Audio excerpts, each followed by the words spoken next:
कहानी की शुरुआत में हम देखते हैं कि एक लड़के को उसके कमजोर मैजिक को लेकर परेशान किया जाता है। तब एक नोबल कहता है कि उसके जैसा लड़का मैजिक का यूज नहीं कर सकता। तब नोबल अपने मैजिक को दिखाते हुए उसको जिंदा ही जला देती है, लेकिन वो लड़का नोबल के मैजिक को देखकर बहुत खुश होता है और विश करता है कि काश उसको ये मैजिक सीखने का एक और मौका मिले। कि तभी अचानक से उसकी आंख बहुत सारी मेड से भरी कमरे में खुलती है, पर वो सोचता है कि शायद ये जायंट्स हैं, तो वो खुद को उनसे बचाने की कोशिश करता है। वो एक फायर बॉल को शूट करता है जिससे घर की छत में छेद हो जाता है। तब शहर के सभी लोग सेवंथ प्रिंस लॉयड के जन्म पर खुशियां मना रहे होती है, पर मेड तो ये देखकर हैरान है कि उसने अभी क्या किया। 6 साल बाद हम देखते हैं कि मेड लॉयड को ढूंढ रही होती है कि तभी वो छुपकर बाहर निकलता है, पर तभी उसको 2 नोबल देख लेते हैं, तो वो उनको मेड को अलर्ट ना करने को कहता है और वो उसकी बात पर हामी भरते हुए उसको अपने साथ शिकार पर चलने को कहती है। लेकिन ये सुनकर लॉयड वहाँ से भागने लगता है। तब उनमें से एक सोचता है कि आखिर उसके साथी को लॉयड का फेवर क्यों चाहिए, जबकि वो इस राजघराने का 7वां बेटा है जिसके किंग बनने के चांसेस बहुत कम है। पर नोबल याद करता है कि कैसे वो मैजिक बुक को रीड किया करता था जब वो एक छोटा बेबी था, तो उनको लगता है कि लॉयड रिइंकार्नेशन है ग्रेट विलियम बोटोक्स की, जिनको की फादर ऑफ मैजिक कहा जाता है। तब लॉयड उनकी बातों को सुन लेता है और नोट करता है कि वो सही में रिइंकार्नेट हुआ है, पर वो अपनी पिछली जिंदगी में बस एक आम बच्चा था।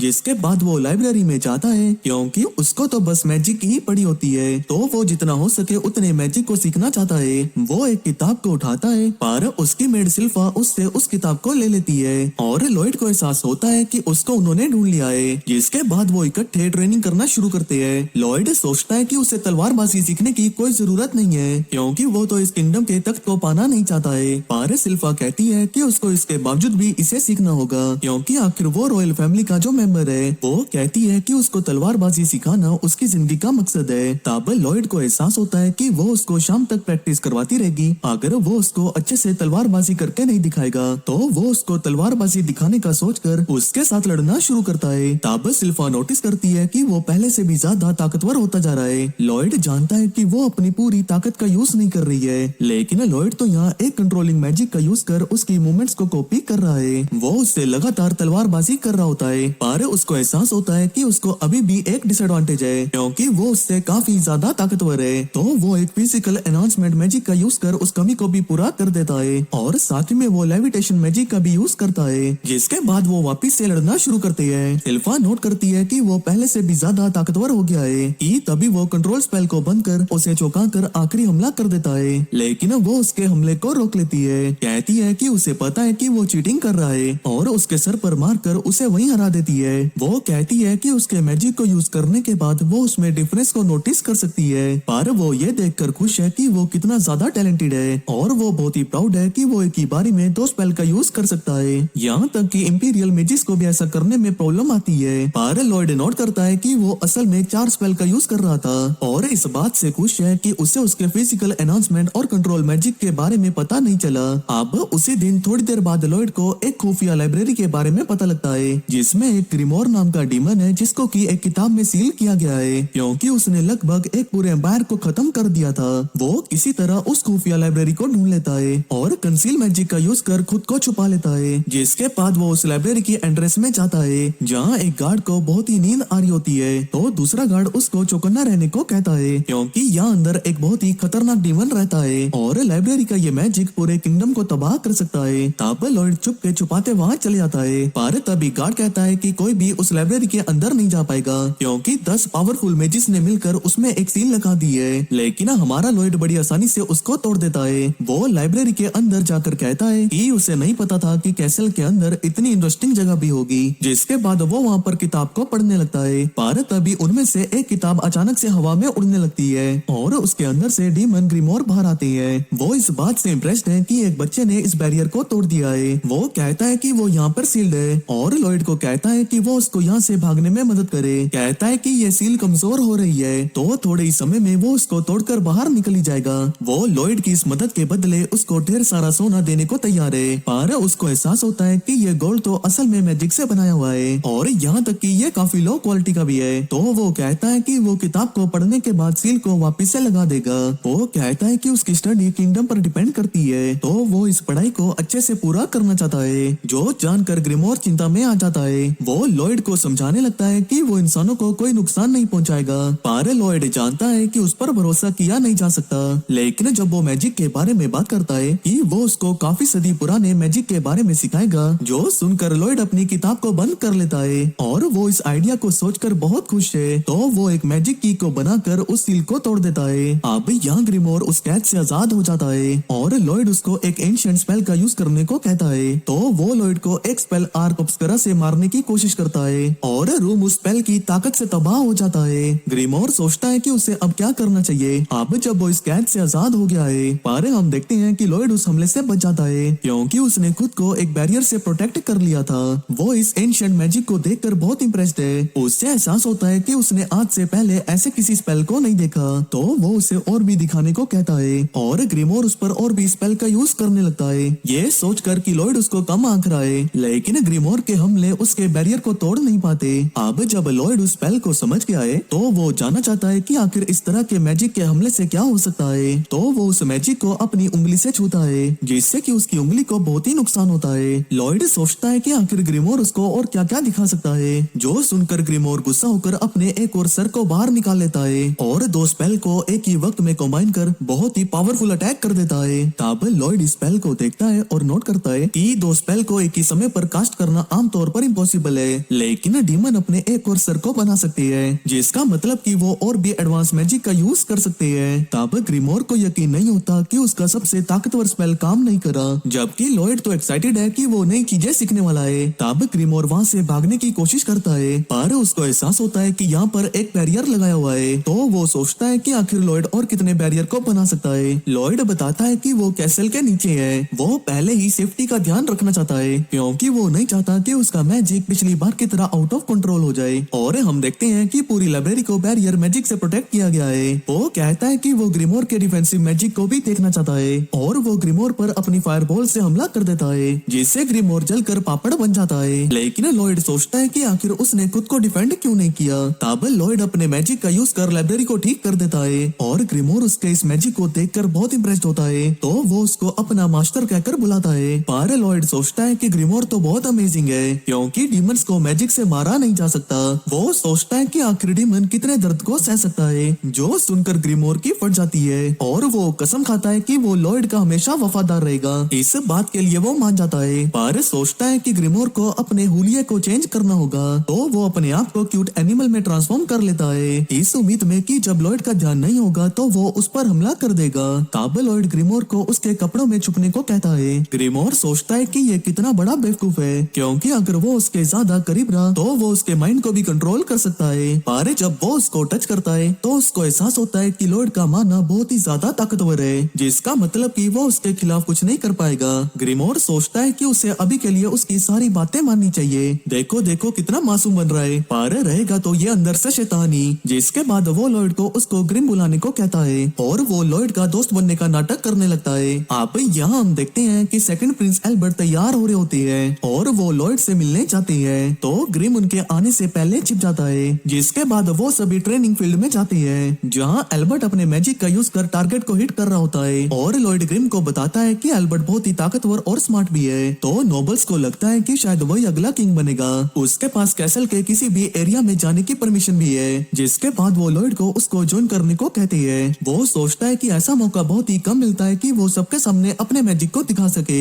तब एल्बर्ट उसको अपने मैजिक को दिखाने को कहता है पर लॉयड सोचता है कि उन्हें उनका ज्यादा अटेंशन नहीं लेना चाहिए क्योंकि वो इस कैसल का किंग बनने को लेके विवादों में नहीं फंसना चाहता है। तो वो डिसाइड करता है कि वो टारगेट को बस हल्के से टच करेगा, जो देखकर नोबल ज्यादा इंप्रेस्ड नहीं होते। वो सोचते हैं कि शायद वो इतना भी स्पेशल नहीं है। पर ग्रिम सोचता है कि ये सभी बेवकूफ है क्योंकि उन्होंने नोटिस नहीं किया कि वो सभी टारगेट एक ही तरीके से हिट हुए हैं, जो कि सिर्फ हिट करने से कई ज्यादा मुश्किल है। लॉयड सोचता है कि कैसे रोटेशन से एम करना और भी आसान हो जाता है। तो ग्रिम को ये सुन लगता है कि ये मैजिक के पीछे पागल है। तभी यहाँ एल्बर्ट किसी चीज को नोटिस कर ब्रेक को लेने का डिसाइड करता है और लॉयड को वहाँ पर अकेले छोड़ देता है। पर उसको तो यकीन नहीं होता कि वो कितना लकी है क्योंकि वो अब अकेले इस शूटिंग एरिया में ट्रेनिंग कर सकता है। वो कहता है कि वो यहाँ पर नई ट्रिक्स को टेस्ट करना चाहता है, जैसे कि 2 सर वाला मैजिक जो कि ग्रिम ने उसको दिखाया था। पर ग्रिम को लगता है कि ये इम्पॉसिबल है क्योंकि इनका यूज सिर्फ डीमन ही कर सकती है। पर लॉयड को इसमें कोई प्रॉब्लम दिखाई नहीं दे रही होती और वो ग्रिम को एब्जॉर्ब कर लेता है, जो कि चिल्लाकर पूछने लगता है कि आखिर कौन एक डीमन को ऐसे अपनी बॉडी में डाल लेता है। पर लॉयड तो बस खुश है कि ये काम कर गया है। जिसके बाद ये दोनों एक साथ स्पेल को पढ़ने लगते हैं। पर तभी अचानक से ग्रिम की नाक से खून निकलता है और काफी ज्यादा डर जाता है। सोचता है कि आखिर लॉयड क्या कर रहा है। तो लॉयड बताता है कि वो काफी सारे स्पेल को मिक्स कर उनके एन्चांटमेंट को छोटा कर रहा है, जिससे कि उसको उन स्पेल्स को पढ़ने में थोड़ा टाइम लगेगा। वो बताता है कि वो 100 एन्चांटमेंट्स को एक में कन्वर्ट कर रहा था। पर ग्रिम को इस बात पर यकीन नहीं होता, क्योंकि वो ज्यादा से ज्यादा 2 या 3 स्पेल को एक ही बारी में कन्वर्ट कर सकता है। जिसके बाद लॉयड कुछ और करने की कोशिश करता है और वो किसी तरह ग्रिम के मुंह से बोलने लगता है। तो वो डिसाइड करता है कि वो 2 एडवांस स्पेल को एक ही समय में यूज करेगा। वो वाटर और फायर स्पेल को कास्ट करता है। पर ग्रिम को यकीन नहीं होता कि वो 2 अलग तरह के मैजिक को मर्ज कर रहा है। तभी यहाँ लॉयड उस पावर को अपनी बॉडी के थ्रू फील करता है और सोचता है कि उसे इस मैजिक को किसी पर यूज नहीं करना चाहिए। तो वो इस मैजिक को आसमान की ओर फेंक देता है। तभी यहाँ एल्बर्ट चाय पी रहा होता है और मिनिस्टर सोचते हैं कि आखिर वो लॉयड पर इतना ध्यान क्यों दे रहा है, क्योंकि वो तो बस अभी एक बच्चा है। पर एल्बर्ट सोचता है कि उनको टैलेंट को परखने की समझ नहीं, और वो बताता है कि लॉयड ने उन सभी टारगेट को एक ही तरीके से हिट किया। एल्बर्ट सोचता है कि उसने ये जानबूझकर किया है। वो कहता है कि वो बहुत ही टैलेंटेड है, जो कि एक दिन बहुत ही महान सेज बनेगा, तो वो किंगडम के लिए बहुत ही वैल्यूएबल साबित हो सकता है। तभी यहाँ मिनिस्टर एल्बर्ट की इस परख के लिए तारीफ कर रही होती है। एल्बर्ट कहता है कि उसने अभी तक अपने सारे टारगेट को डिस्ट्रॉय कर दिया होगा।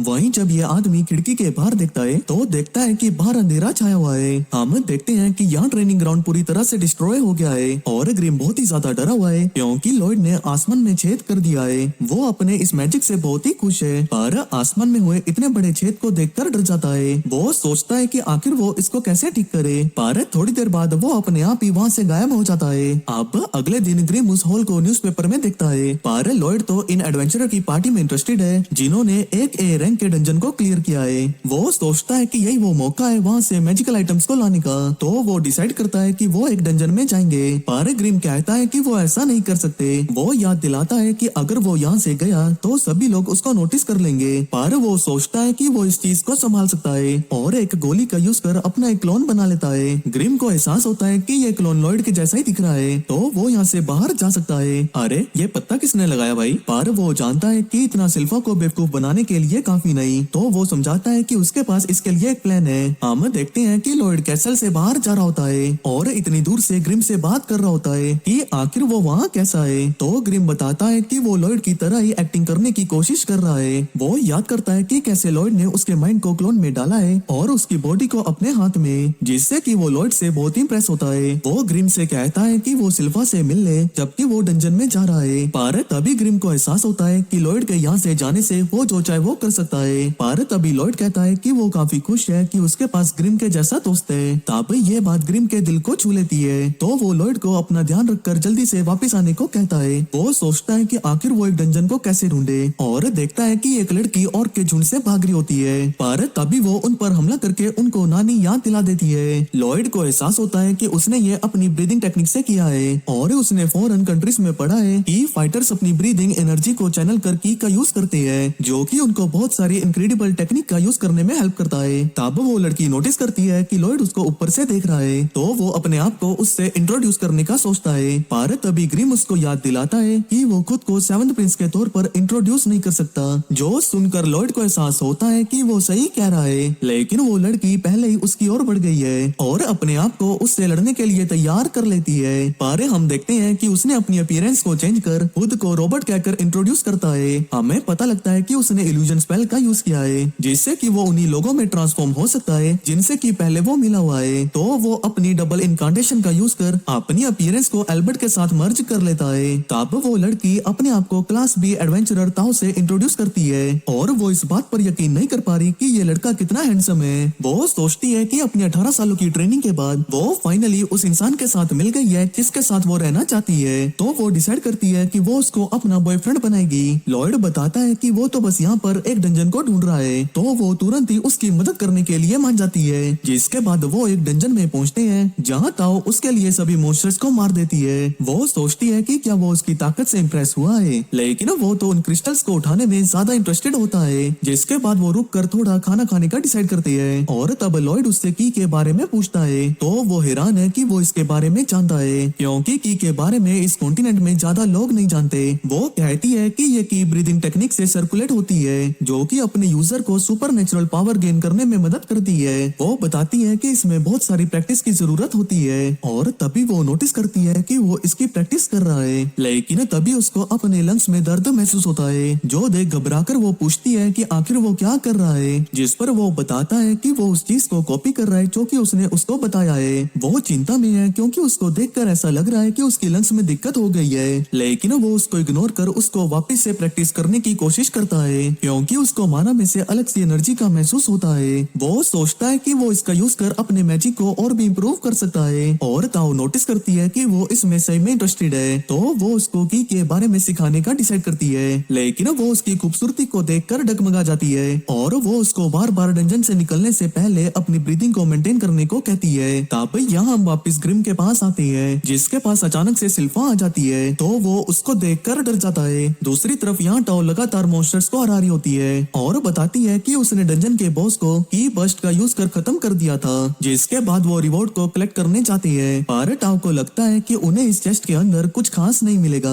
क्योंकि ये डंजन कुछ ज्यादा ही आसान था, लेकिन लॉयड तो यहाँ इस ट्रेजर चेस्ट को लेकर बहुत उत्सुक है और टाओ नोट करती है कि वो ब्रीदिंग टेक्निक का यूज करने लगा है। सोचती है कि वो इतना अच्छा है कि उसके दादाजी भी उसको फियांसे के लिए अप्रूव कर देंगे। अब वो उस चेस्ट को ओपन करने का डिसाइड करते हैं, पर तभी एक चीज उन पर अचानक से हमला कर देती है, तो लॉयड उसको बचा लेता है और हम देखते हैं कि वहाँ एक लीच आ जाता है। लॉयड सोचता है कि आखिर ये लीच क्या है, पर वो कहती है कि उसे चिंता करने की कोई जरूरत नहीं है, तो उसे डंजन से बाहर चले जाना चाहिए जबकि वो उसे संभाल लेगी। लॉयड कहता है कि वो इस बैटल को देखना चाहता है, पर तभी वो उस पर हमला कर उसको दूर फेंक देती है क्योंकि आखिर वो अपने होने वाले पति की जान बचाना चाहती है। कि तभी वो लीच उस पर हमला कर देता है, लेकिन वो उसके हमलों को डॉज कर सोचती है कि आखिर एक लीच लो लेवल डंजन में क्या कर रहा है, क्योंकि एक एलिट एडवेंचरर को भी उसको हराने में दिक्कत आती है। वो उम्मीद करती है कि वो लॉयड को बाहर निकालने तक का समय निकाल सके, जबकि वो हवा में उड़ता ही जा रहा था। वो सोचता है कि अभी भी बहुत कुछ है उसको जानने को, तो वो अपने बैरियर का यूज कर खुद को रिकवर करता है। सोचता है कि शायद वो ठीक होगी और ग्रिम से पूछता है कि आखिर उसे क्या लगता है, पर वो देखता है कि ग्रिम तो कुछ अजीब सा बिहेव कर रहा है। वो उसे जल्दी से कैसल में वापस आने को कहता है। दूसरी तरफ यहाँ टाओ लीच से लड़ रही होती है, पर सोचती है कि वो जल्दी ही मरने वाली है। तब वो लीच भी नोटिस करता है कि वो की का यूज कर रही है और कहता है कि उसने इसी टेक्निक का यूज करने वाले को पहले भी हराया है, पर सोचता है कि ये घटिया सा मैजिक किसी काम का नहीं। वो कहता है कि वो उन एडवेंचरर्स की सोल को खा लेता है जो कि इस डंजन में आने की गुस्ताखी करते हैं और इससे वो उनकी एबिलिटीज को भी अपने अंदर संभाल लेता है, पर वो सोचता है कि उसके सोल को लेने का उसको कोई फायदा नहीं। वो सोचता है कि लॉयड के पास ज्यादा अच्छी एबिलिटीज है क्योंकि आखिर उसी ने उसको उसके सरप्राइज अटैक से बचा लिया था।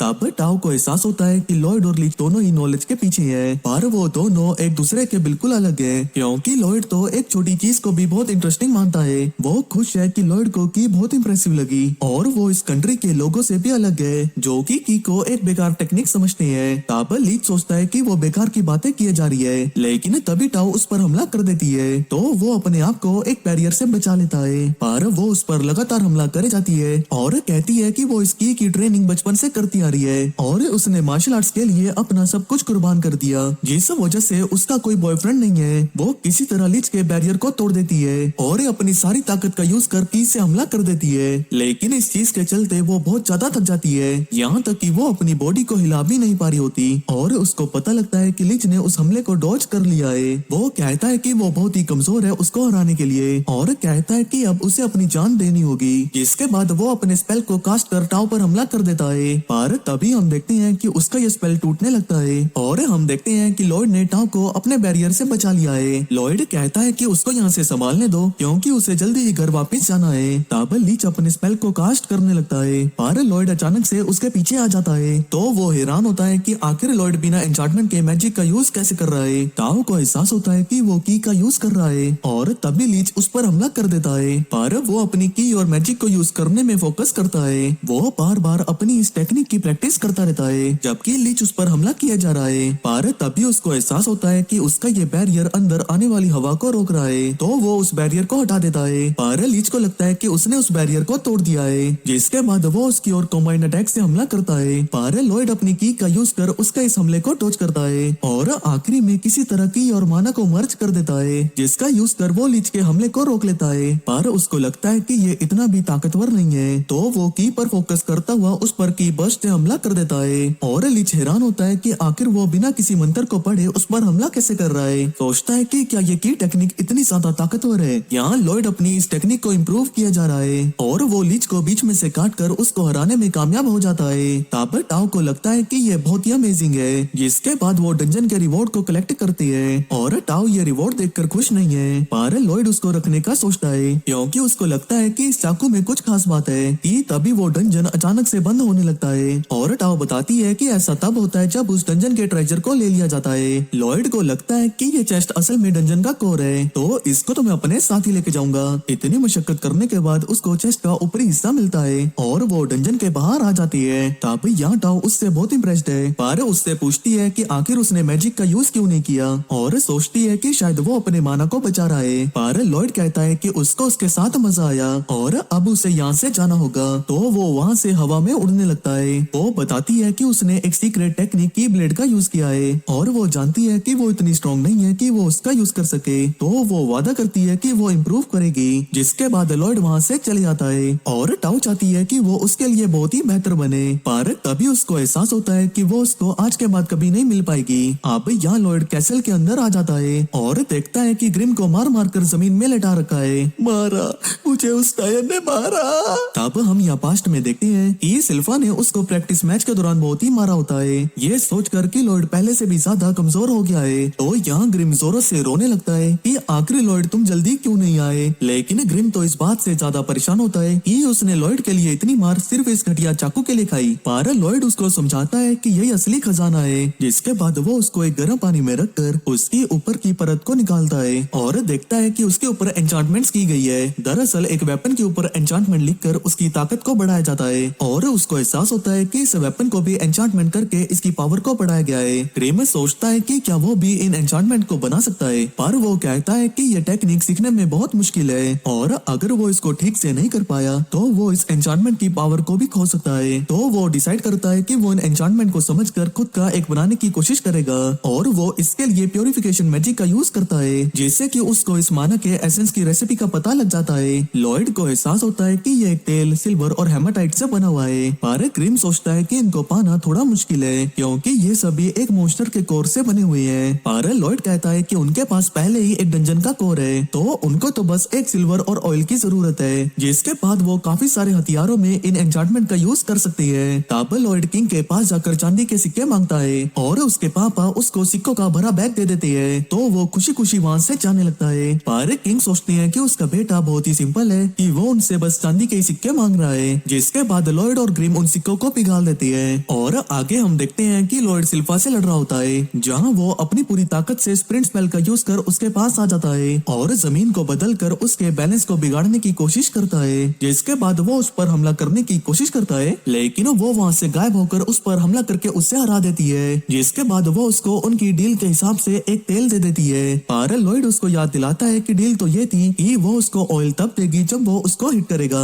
पर वो कहती है कि वो अब खुश है क्योंकि वो उसकी कल की परफॉर्मेंस को लेकर बहुत चिंता में थी। उसको लगता है कि शायद उसका कल का दिन अच्छा नहीं था। अब लॉयड उस तेल को लेकर वहाँ से चले जाता है और उसको बाकी चीजों के साथ मिक्स कर देता है। जिसके बाद वो एन्चांटमेंट को टेस्ट करने के लिए एल्बर्ट से हथियार मांगता है। तब वहाँ पर बहुत सारे गार्ड्स खड़े होते हैं और एल्बर्ट पूछता है कि क्या उनमें से कोई अपने हथियार को उसके छोटे भाई को देना चाहेगा, पर उनमें से कोई भी गार्ड अपनी खरीदी तलवार को एक बच्चे को नहीं देना चाहते क्योंकि एन्चांटमेंट मैजिक कभी कभी काम करता है, पर उनके पास कोई चॉइस नहीं होती तो वो अपने सारे वेपन्स दे देते हैं। जिसके बाद लॉयड उनकी तलवारों पर एन्चांटमेंट्स लिखने लगता है और ग्रिम ये देखकर हैरान है कि वो उन तलवारों में काफी सारे अलग अलग स्पेल्स को लिख रहा है, लेकिन इससे वो तलवार टूट जाती है क्योंकि वो इन एन्चांटमेंट्स को हैंडल नहीं कर पा रही। तब लॉयड वापस से ट्राई करने की कोशिश करता है, लेकिन वो तलवार बार बार टूटती जाती है और वो अपनी पूरी रात इसी काम को करने में निकाल देता है। जिसके बाद वो एल्बर्ट के पास जाकर उसको वो तलवार दिखाता है। वो बताता है कि वो 120 तलवारों में से 50 को एन्चांट कर पाया है। लॉयड याद करता है कि उसने 50 से भी ज्यादा तलवारों को एन्चांट किया था, लेकिन उनमें ज्यादा स्पेल डालने की वजह से वो टूट गई। पर एल्बर्ट तो इम्प्रेस्ड है क्योंकि जो बेस्ट एन्चांटर्स है वो भी इनको बनाने में 10% ही कामयाब हो पाते हैं। तो उसको एहसास होता है कि लॉयड कुछ ज्यादा ही टैलेंटेड है। पर तभी उनमें से एक गार्ड को लगता है कि वो झूठ बोल रहा है और उसने उन तलवारों को बिना किसी एन्चांटमेंट के उन्हें सौंप दिया है, लेकिन उस गार्ड की तलवार उसकी म्यान को ही काट देती है। यहाँ एल्बर्ट भी एक हथियार से बहुत ही इम्प्रेस्ड है और लॉयड इन तलवारों को टेस्ट करके देखना चाहता है। तो एल्बर्ट उसे बताता है कि किंग ने उनको मॉन्स्टर को मारने को कहा है तो लॉयड भी उनके साथ वहाँ आ सकता है। अभी यहाँ सुबह सुबह सिल्फा, एल्बर्ट और लॉयड वहाँ के लिए निकल पड़ते हैं। यहाँ लॉयड अपनी तलवारों को टेस्ट करने के लिए बहुत ही ज्यादा एक्साइटेड है और वो जल्दी ही जंगल में पहुंच जाते हैं जिससे कि किंगडम गिरा हुआ है। तब यहाँ लॉयड पूछता है कि क्या मॉन्स्टर हमारे आसपास है। सिल्फा कहती है कि नहीं, मॉन्स्टर को देखने के लिए तुम्हें थोड़ा और इंतजार करना होगा। इसके बाद वो एल्बर्ट का शुक्रिया अदा करती है कि उसने उसे लॉयड के साथ आने के लिए इजाजत दी। एल्बर्ट कहता है कि उसके पास कोई रीजन नहीं था कि वो उसको लॉयड के पास आने से मना करे और उसे पता है कि वो लॉयड की कितनी परवाह करती है, तो आखिर वो उसको कैसे मना कर दे। शायद सिल्फा के मन में लॉयड के लिए कुछ थोड़ी प्यार वाली फीलिंग्स है, लेकिन वो इसका कन्फेस नहीं करेगी जब तक कि वो 18 का नहीं हो जाता।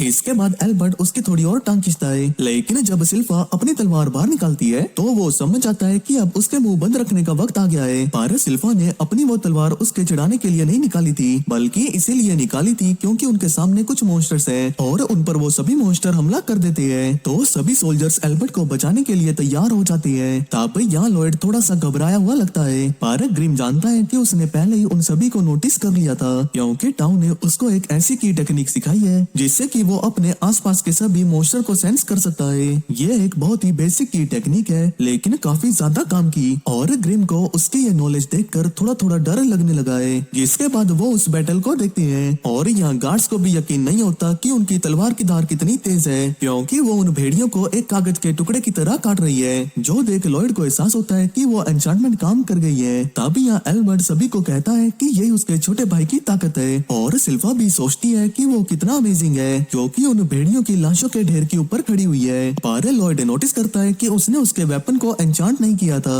कि तभी उनमें से एक भेड़िया लॉयड पर हमला कर देता है, और तभी टाउ उसको बचा लेती है क्योंकि उसने वहाँ पर उस मॉन्स्टर की प्रेजेंस को सेंस कर लिया था। और लॉयड उसको देखकर बहुत हैरान है। वो नोटिस करती है कि ये लड़का की का यूज कर रहा है, तो उसको लगता है कि शायद ये जरूर लॉयड होगा जो कि रॉबर्ट के जैसा ही दिखता है, तो उसको उसके ऊपर शक होने लगता है। पर तभी सिल्फा उसको पीछे हटने को कहती है, जिसके बाद वो दोनों एक दूसरे को घूरने लगती है। लेकिन तभी एल्बर्ट उनको शांत करने की कोशिश करता है और टाउ को उनके साथ कैंप में आने को कहता है। वो यहाँ नदी के पास ही अपना कैंप लगाते हैं जहाँ एल्बर्ट अपने आप को सेकंड प्रिंस ऑफ सैलम से इंट्रोड्यूस करता है, जो सुनकर टाउ को यकीन नहीं होता कि वो एक प्रिंस है। वो सोचती है कि वो और रॉबर्ट दिखने में एक जैसे ही लगते हैं, पर फील करती है कि लॉयड के पास रॉबर्ट की जैसी प्रेजेंस है, तो वो उसको ढूंढने लगती है। और यहाँ लॉयड खुद को की का यूज करने के लिए बेवकूफ कह रहा होता है क्योंकि उसने सोचा नहीं था कि वो उसको यहाँ पर इस तरह मिल जाएगी। ग्रिम कहता है कि वो ऐसे ही अपनी की को रोक नहीं सकता क्योंकि इससे उसका शक और भी बढ़ जाएगा, तो वो टेंट में जाकर छुपने का डिसाइड करता है। पर देखता है कि सिल्फा वहाँ पर अपने कपड़े चेंज कर रही है। वो सोचता है कि आखिर वो उसके टेंट में क्या कर रही है, जिस पर वो कहती है कि वो दोनों एक साथ यहाँ सोने वाले हैं क्योंकि वही इकलौती पर्सन है जो कि उसको प्रोटेक्ट कर सकती है। लॉयड सोचता है कि ऐसा करने की कोई जरूरत नहीं है और चुपचाप वहाँ से जाने लगता है, पर तभी वो उसको रोक लेती है क्योंकि वो नहीं चाहती कि वो टाउ से मिले। पर तभी वो अचानक से रॉबर्ट को ढूंढते हुए वहाँ आ जाती है, तो सिल्फा उसकी ओर एक चाकू को फेंकती है, जिसके बाद वो बाहर आकर टाउ से माफी मांगती है। कहती है कि उसको लगा कि यहाँ पर कोई बेवकूफ आ गया है, तो वो वहाँ पर बहस करने लगती है, जबकि लॉयड चुपचाप वहाँ से निकल जाता है। वो आगे यहाँ एल्बर्ट से मिलता है जो कि उससे कहता है कि वो उन लड़कियों के दिलों को तोड़ रहा है और वो लॉयड को अपना ध्यान रखने को कहता है क्योंकि ये लड़कियां दिलों के मामले में कुछ ज्यादा ही खतरनाक हो जाती हैं। तब सिल्फा और टाउ को एहसास हो जाता है कि ये सोल्जर्स उन्हें देख रहे हैं, तो वो उन सभी को मार के उनके दिमाग को ठंडा कर देती है। टाउ बताती है कि उसको एक एंशिएंट टेंपल को रिस्टोर करने के लिए हायर किया गया है और लॉयड ने नोटिस किया था कि वो तो पहाड़ी की चोटी में है, पर सिल्फा तो बस उसको यहाँ से जाने को कहती है कि तभी एल्बर्ट उसको रोक लेता है और कहता है कि उसका अकेले यहाँ से जाना खतरे से खाली नहीं, और वो सोचता है कि उसकी डिटेक्शन एबिलिटी बहुत काम की है, तो वो उसको अपने इस मिशन के लिए ज्वाइन करने को कहता है। पर तभी अचानक से वहाँ पर एक बहुत बड़ा भेड़िया आ जाता है। तब उन सभी को एहसास होता है कि यही वो मॉन्स्टर है जिसको कि वो ढूंढ रही है, एक वेयरवुल्फ जिससे कि सभी मॉन्स्टर लड़ने को तैयार हो जाती हैं, जबकि सिल्फा लॉयड को प्रोटेक्ट करेगी। यहाँ लॉयड वेयरवुल्फ को देखकर बहुत एक्साइटेड है, पर नोटिस करता है कि ग्रिम तो उस टेंपल की ओर देख रहा है और देखकर ऐसा लगता है कि शायद वो उस टेंपल के बारे में कुछ जानता है। यहाँ टाओ उस वुल्फ पर हमला कर देती है और एल्बर्ट भी इस बैटल को ज्वाइन करने का डिसाइड करता है। वो उस स्पेल को कास्ट करता है जो कि लॉयड ने उसकी तलवार में एन्चांट किया हुआ है, जिसके बाद वो उस मॉन्स्टर पर एक ही हमला करके उसको वहीं खत्म कर देता है। तो सभी लोग एल्बर्ट की तारीफ करने लगते हैं, पर वो जानता है कि लॉयड के एन्चांटमेंट्स हैं जिसने कि उसको उसे हराने में मदद करी है, तो वो लॉयड की तारीफ करने लगता है है, जो कि समझ आता है कि उसकी एक्स्ट्रा एन्चांटमेंट्स काम कर गई है। पर तभी ग्रिम याद करता है कि उस टेम्पल के अंदर एक डीमन को सील किया गया है और वो वेयरवुल्फ वापिस से खड़ा हो जाता है, जिसके पीछे काफी सारे मॉन्स्टर्स का ग्रुप आ जाता है। कि तभी उसके मुंह से कुछ बाहर आता है और हम देखते हैं कि ये एक डीमन है जिसका की नाम पाजू है, जो कि कहता है कि वो सभी यहाँ पर मरने वाले हैं क्योंकि उन्होंने उसके एक मिनियन को नुकसान पहुंचाया है। तब वो मॉन्स्टर उन पर हमला कर देते हैं और एल्बर्ट किसी तरह उसकी आंख में हमला कर देता है, लेकिन वो उसको तुरंत ही हील कर लेता है। कि तभी टाउ उसको बचा लेती है, पर वो मॉन्स्टर खुद को बार बार रीजनरेट कर रहे होते हैं और सोचते हैं कि वो डीमन जरूर इसके पीछे होगा।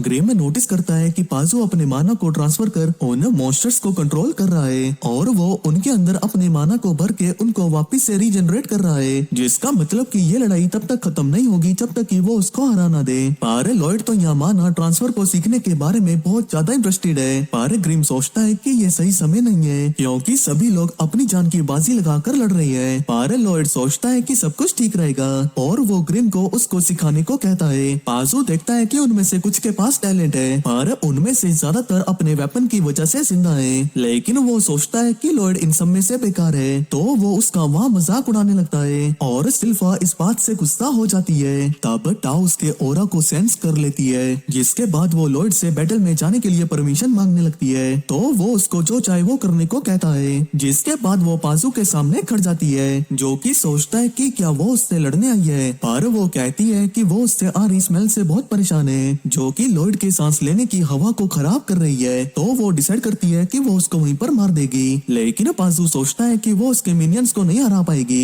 क्योंकि वो सभी बार बार रीजनरेट होते रहेंगे जब तक वो अपने माना को उनके अंदर डालता रहेगा और डीमन के पास माना की कमी नहीं होती। वो सोचता है कि शायद वो डर रही है, लेकिन वो कहती है कि उसके मुंह से काफी बांस आ रही है, जिससे कि वो बहुत ही गुस्सा हो जाता है और उस पर हमला करने की कोशिश करता है, पर वो किसी तरह उसके हमले से बचकर उसकी टांगों को काट देती है। कहती है कि वो उसके सामने टिक नहीं पाएगा, पर वो अपनी टांगों को वापस से रीजनरेट कर लेता है। जबकि बाकी नोटिस करते हैं कि मॉन्स्टर थोड़े स्लो हो गए हैं, तो वो सोचते हैं कि वो उनको हरा सकते हैं अगर सिल्फा पाजू को बार बार नुकसान पहुंचाती रहे। यहाँ ग्रिम लॉयड को अपने मानक को ट्रांसफर करने के बारे में सिखा रहा होता है, पर कहता है कि इसको सीखना बहुत ही मुश्किल है और पाजू के पास ये टैलेंट है कि वो इसका इस्तेमाल कर सकता है क्योंकि डीमंस को भी इसको यूज करने में मुश्किल आती है। लेकिन ग्रिम देखता है कि लॉयड ने इस टेक्निक को सीख लिया है, वो अपने मानक के कलर और शेप को भी चेंज कर सकता है। यहाँ पाजू को सिल्फा के साथ लड़ने में मुश्किल आ रही होती है कि तभी वो वहाँ पर पड़ी एक एन्चांटमेंट स्वॉर्ड को उठा लेती है। कहती है कि वो लॉयड की ये वाली तलवार का भी यूज करने में बहुत खुश है। तब पाजू उसे चिढ़ाने लगता है और गोल गोल उसके पास घूमता हुआ लॉयड की बेइज्जती करने लगता है, जो सुनकर उसको गुस्सा आ जाता है कि तभी पाजू उसको खा लेता है, लेकिन वो उसके शरीर को काटती हुई बाहर आ जाती है और उसके सर को भी काटने में कामयाब हो जाती है। जिसके बाद वो पाजू को भी उस वेयरवुल्फ की बॉडी से भी बाहर निकाल लेती है और सभी लोग सिल्फा को ऐसे देखकर बहुत डर गए हैं। वो कहती है कि वो किसी को भी अपने मास्टर को छूने नहीं देगी क्योंकि बस वही है जो उसको ऐसे छू सकती है। तब एल्बर्ट और टाउ भी आखिरी के दो मॉन्स्टर्स को हरा देते हैं, पर तभी पाजू यहाँ पर हंसने लगता है और अपनी इविल एसेंस को हवा में छोड़ने लगता है। तब एल्बर्ट बाकी सभी को सिल्फा की मदद करने को कहता है, लेकिन वो खुद एसेंस की चपेट में आ जाता है, यहाँ तक कि सिल्फा भी इसकी वजह से नीचे गिर जाती है। यहाँ पाजू काफी गुस्सा हो गया है क्योंकि उसने उस टेम्पल की सील को 100 साल पहले ही तोड़ दिया था और उसे अपने इन मिनियंस को बनाने में काफी समय लगा, जिनको कि इन्होंने बड़ी बेरहमी से काट दिया है। जिसके बाद वो अपने दोनों पंखों को निकालता हुआ सिल्फा को नदी में फेंक देता है। तब एल्बर्ट खड़ा होकर उसकी मदद करना चाहता है, पर उसको एहसास होता है कि उसकी बॉडी में बिल्कुल भी स्ट्रेंथ नहीं बची है। वहीं डीमन उसको बताता है कि जो भी उसके पॉइजनस माना को इनहेल करेगा वो उसके कंट्रोल में आ जाएगा। सिल्फा कहती है कि अच्छा तो इसलिए इतनी बदबू आ रही थी, पर पूजू गुस्से में उस पर हमला करने जाता है, लेकिन तब टाउ आके उसे बचा लेती है। यहाँ टाउ सिल्फा और उस मॉन्स्टर के बीच में खड़ी हो जाती है और सिल्फा से पूछती है कि क्या वो लड़ सकती है। यहाँ सिल्फा ठंड से बुरी तरीके से कांप रही है, पर फिर भी कहती है कि उसे उसकी मदद नहीं चाहिए। तब टाउ सिल्फा से कहती है कि अगर तुम मूव कर सकती हो तो यहाँ से चली जाओ, पर सिल्फा कहती है कि नहीं, तुम लॉयड को बचाकर यहाँ से चली जाओ। ये कहते ही सिल्फा बेहोश हो जाती है। तब यहाँ पूजू सिल्फा की तारीफ करता है कि वो बहुत स्ट्रॉन्ग है क्योंकि जब उसने अपना माना रिलीज किया था तो वो उसके काफी पास थी। ही तभी अचानक से पूजू टाउ के पीछे आ जाता है और उससे पूछता है कि आखिर तुम पर मेरी माना का असर क्यों नहीं हो रहा। टाउ उस पर हमला करती है, लेकिन वो उसके अटैक से आसानी से बच जाता है। जिसके बाद वो समझ आता है कि टाउ स्पेशल ब्रीदिंग टेक्निक का यूज कर रही है ताकि वो उसके माना को एब्जॉर्ब ना कर ले। तब पूजू उससे कहता है कि तुम्हें अपना टाइम देखकर यहाँ से भाग जाना चाहिए था। और फिर वो सोचता है कि कहीं ऐसा तो नहीं कि मैं तुम्हें इतना सेक्सी लगता हूँ कि तुम मुझे ज्वाइन करना चाहती हो। इसके बारे में सोचकर ही टाओ का दिमाग खराब हो जाता है, क्योंकि वो खुद को इतने बदसूरत मॉन्स्टर के साथ ज्वाइन करने का सोच भी नहीं सकती थी। वो उससे बताती है कि उसने अपना मर्द ढूंढ लिया है। इसके बाद वो एक बहुत ही खतरनाक इलेक्ट्रिक हमला करती है, लेकिन इतने बड़े हमले की वजह से उसकी ब्रीदिंग आउट ऑफ कंट्रोल चली गई थी। तो वो सबसे पहले अपनी ब्रीदिंग को वापस से कंट्रोल करना चाहती है, लेकिन तभी एक मॉन्स्टर उसके ऊपर हमला कर देता है। पुज़ुज़ु पूछता है कि आखिर तुमने इनमें से कौन सा मर्द चुना है? यहाँ तो मेरे आगे खड़ा होने लायक तो कोई भी नहीं है। इसके बाद पुज़ुज़ु अपना और भी ज्यादा माना रिलीज करता है ताकि वो टाओ की बॉडी पे भी कंट्रोल कर पाए। पर तभी टाओ कहती है कि वो अपने फ्यूचर में होने वाले पति को पास में ही महसूस कर पा रही है और वो कभी भी उसके काबू में नहीं आएगी। पुज़ुज़ु को लगता है कि वो फालतू की बकवास कर रही है और नीचे थूक कर कहता है कि तुम तो बस एक आम इंसान हो, मेरा अब तुम में कोई इंटरेस्ट नहीं रहा। और फिर वो इन बदतमीजियों के लिए सिल्फा को पनिश करने जाता है। वो अपने मरे हुए मॉन्स्टर को रिप्लेस करने के लिए सिल्फा को भी करप्ट करना चाहता है। वो जानता है कि उसे अपना बनाने में टाइम लगेगा, लेकिन सिल्फा की ताकत को देखते हुए ये वर्थ इट होगा और कहता है कि कोई भी उसकी ताकत के सामने टिक नहीं पाएगा। तभी लॉयड कहता है कि यही वो तरीका है जिससे कि वो वेयरवुल्व्स को कंट्रोल कर रहा था। पूजू कहता है कि वो सही समझा, उसने बचपन में ही इन वेयरवुल्व्स के पेरेंट्स को मार दिया था, जिस वजह से उनको लगने लगा कि मैं ही उनका पेरेंट हूँ। पर तभी पाजू ये देखकर हैरान होता है कि आखिर लॉयड उसके ऑरा में इतनी आसानी से खड़ा कैसे है। वो उससे पूछता है कि आखिर तुम पर मेरे माना का असर क्यों नहीं हो रहा? यार मैंने तो बस तुम्हारे माना को रिजेक्ट कर दिया, ये क्या बोल रहे हो तुम? कि तभी वो वहाँ पर ग्रिम को पहचान लेता है। अरे तुम भी तो एक डीमन हो ना, तुम्हें क्या लगा तुम ये क्यूट सी चीज बन जाओगे तो मुझे पता नहीं लगेगा? अबे तू एक डीमन हुआ करता था, अब देख खुद को शीशे में कैसे कद्दू जैसा हो गया है और तुम एक इंसान के साथ क्या कर रहे हो? वो ग्रिम का मजाक उड़ाने लगता है कि तुम डीमंस के नाम पे एक धब्बा हो। ये सुनकर ग्रिम को गुस्सा आ जाता है और वो कहता है कि तुम चिंता मत करो, तुम्हें जल्दी ही पता लग जाएगा कि मैं एक इंसान के साथ क्यों हूँ। वो उसकी कही हुई बात को सीरियसली नहीं लेता और उसको बुरा भला बोलकर अपने मॉन्स्टर से हमला करवा देता है। वहीं लॉयड कहता है कि ये माना ट्रांसमिशन यूज करने का सही समय है, तो वो अपने माना का यूज कर एक फ्लावरी फील्ड को बनाता है, जिससे वेयरवुल्व्स को अपने मम्मी पापा के प्यार का एहसास होता है। तो वो सभी लॉयड की साइड आ जाते हैं। वो उन सभी में से पाजू के इन्फ्लुएंस को हटा देता है और उनमें से एक से कहता है कि वो उसकी दोस्त को बाहर निकाल दे। तो वेयरवुल्फ उल्टी करके टाओ को बाहर निकाल देता है। तब पाजू को यकीन नहीं होता कि लॉयड ने अपने माना का यूज कर इतनी बड़ी फील्ड को बना दिया है और उसको एहसास होता है कि वो एक बहुत ही महान सोर्सरर है। जिसके बाद वो वापस से वेयरवुल्फ पर अपनी पॉइजनस गैस का यूज करता है। पर ग्रिम उसे समझाता है कि उसका ये मैजिक काम नहीं करेगा, क्योंकि वो सभी जान चुके हैं कि उसने ही उनके पेरेंट्स को मारा है। जिसके बाद वो सभी मिलकर पाजू पर हमला कर देते हैं, जिससे सिल्फा पाजू की कैद से आजाद हो जाती है। यहाँ लॉयड ये देखने में बहुत ही इंटरेस्टेड है कि आखिर भेड़ियों का ग्रुप कैसे हमला करता है। वो देखता है कि वो उसकी कैद से आजाद होने के बाद काफी स्ट्रॉन्ग हो गए हैं, पर पाजू किसी तरह उनके इस हमले को रोक लेता है और उन सभी को मारने लगता है। कहता है कि वो किसी काम के नहीं। जिसके बाद वो गुस्से में आकर बोलता है कि लॉयड भी उसके सामने कुछ भी नहीं, क्योंकि वो जानता है कि कोई भी स्पेल उसको खत्म नहीं कर सकता। ये चीज लॉयड ने पहले भी कहीं सुनी हुई थी। तो ग्रिम उसे समझाता है कि डीमंस को मैजिक से मारा नहीं जाता, पर लॉयड सोचता है कि डीमंस को मारना थोड़ा मुश्किल हो सकता है। तो वो देखना चाहेगा कि आखिर कितना मैजिक डीमन को मारने के लिए काफी होता है। यहाँ पाजू लॉयड के माना को देखकर घबरा जाता है और ग्रिम जानता है कि वो अपने एक खतरनाक लेवल में पहुंच गया है। सोचता है कि पाजू उसके सामने टिक नहीं पाएगा। लॉयड के दिमाग में कुछ स्पेल हैं जिनको कि वो टेस्ट करना चाहता है और वो एक्साइटेड है कि वो बिना किसी टेंशन के उनका यूज कर सकता है। पाजू हैरान होता है कि आखिर उसका माना इतना ज्यादा ताकतवर कैसे है। सोचता है कि क्या यह ताकत असली है। तभी लॉयड उसको पकड़ने की कोशिश करता है, पर वो उसके बैरियर को डॉज कर देता है। उसको एहसास होता है कि लॉयड उसको एक पिंजरे में कैद कर एक टेस्ट सब्जेक्ट की तरह यूज करना चाहता है, जो सोचकर वो वहाँ से भागने लगता है। पर लॉयड भी लगातार उसको अपने बैरियर से पकड़ने की कोशिश करता रहता है। ग्रिम हैरान होता है कि आखिर लॉयड कितने सारे स्पेल को कास्ट कर सकता है और वो बताता है कि वो एक ही बारी में 20 स्पेल का यूज कर सकता है, पर वो ग्रिम की मदद से और भी स्पेल का यूज कर सकता है। तो वो लॉयड के हाथ में आ जाता है और वो बहुत ही तेजी से अनगिनत बैरियर्स बनाने लगती है। तब यहाँ बाजू पानी में जाकर बचने की कोशिश करता है, पर वो बैरियर्स लगातार उसके पीछे आ रहे होते हैं। वो सोचता है कि आखिर लॉयड इतने सारे स्पेल को इतनी तेजी से कैसे कास्ट कर रहा है। अब जैसे ही बाजू पानी के बाहर आता है तो वो एक स्पेल सेल्फ डायमेंशन एनक्लोजर में फंस जाता है। उसको एहसास होता है कि वो इसमें से बाहर नहीं निकल सकता।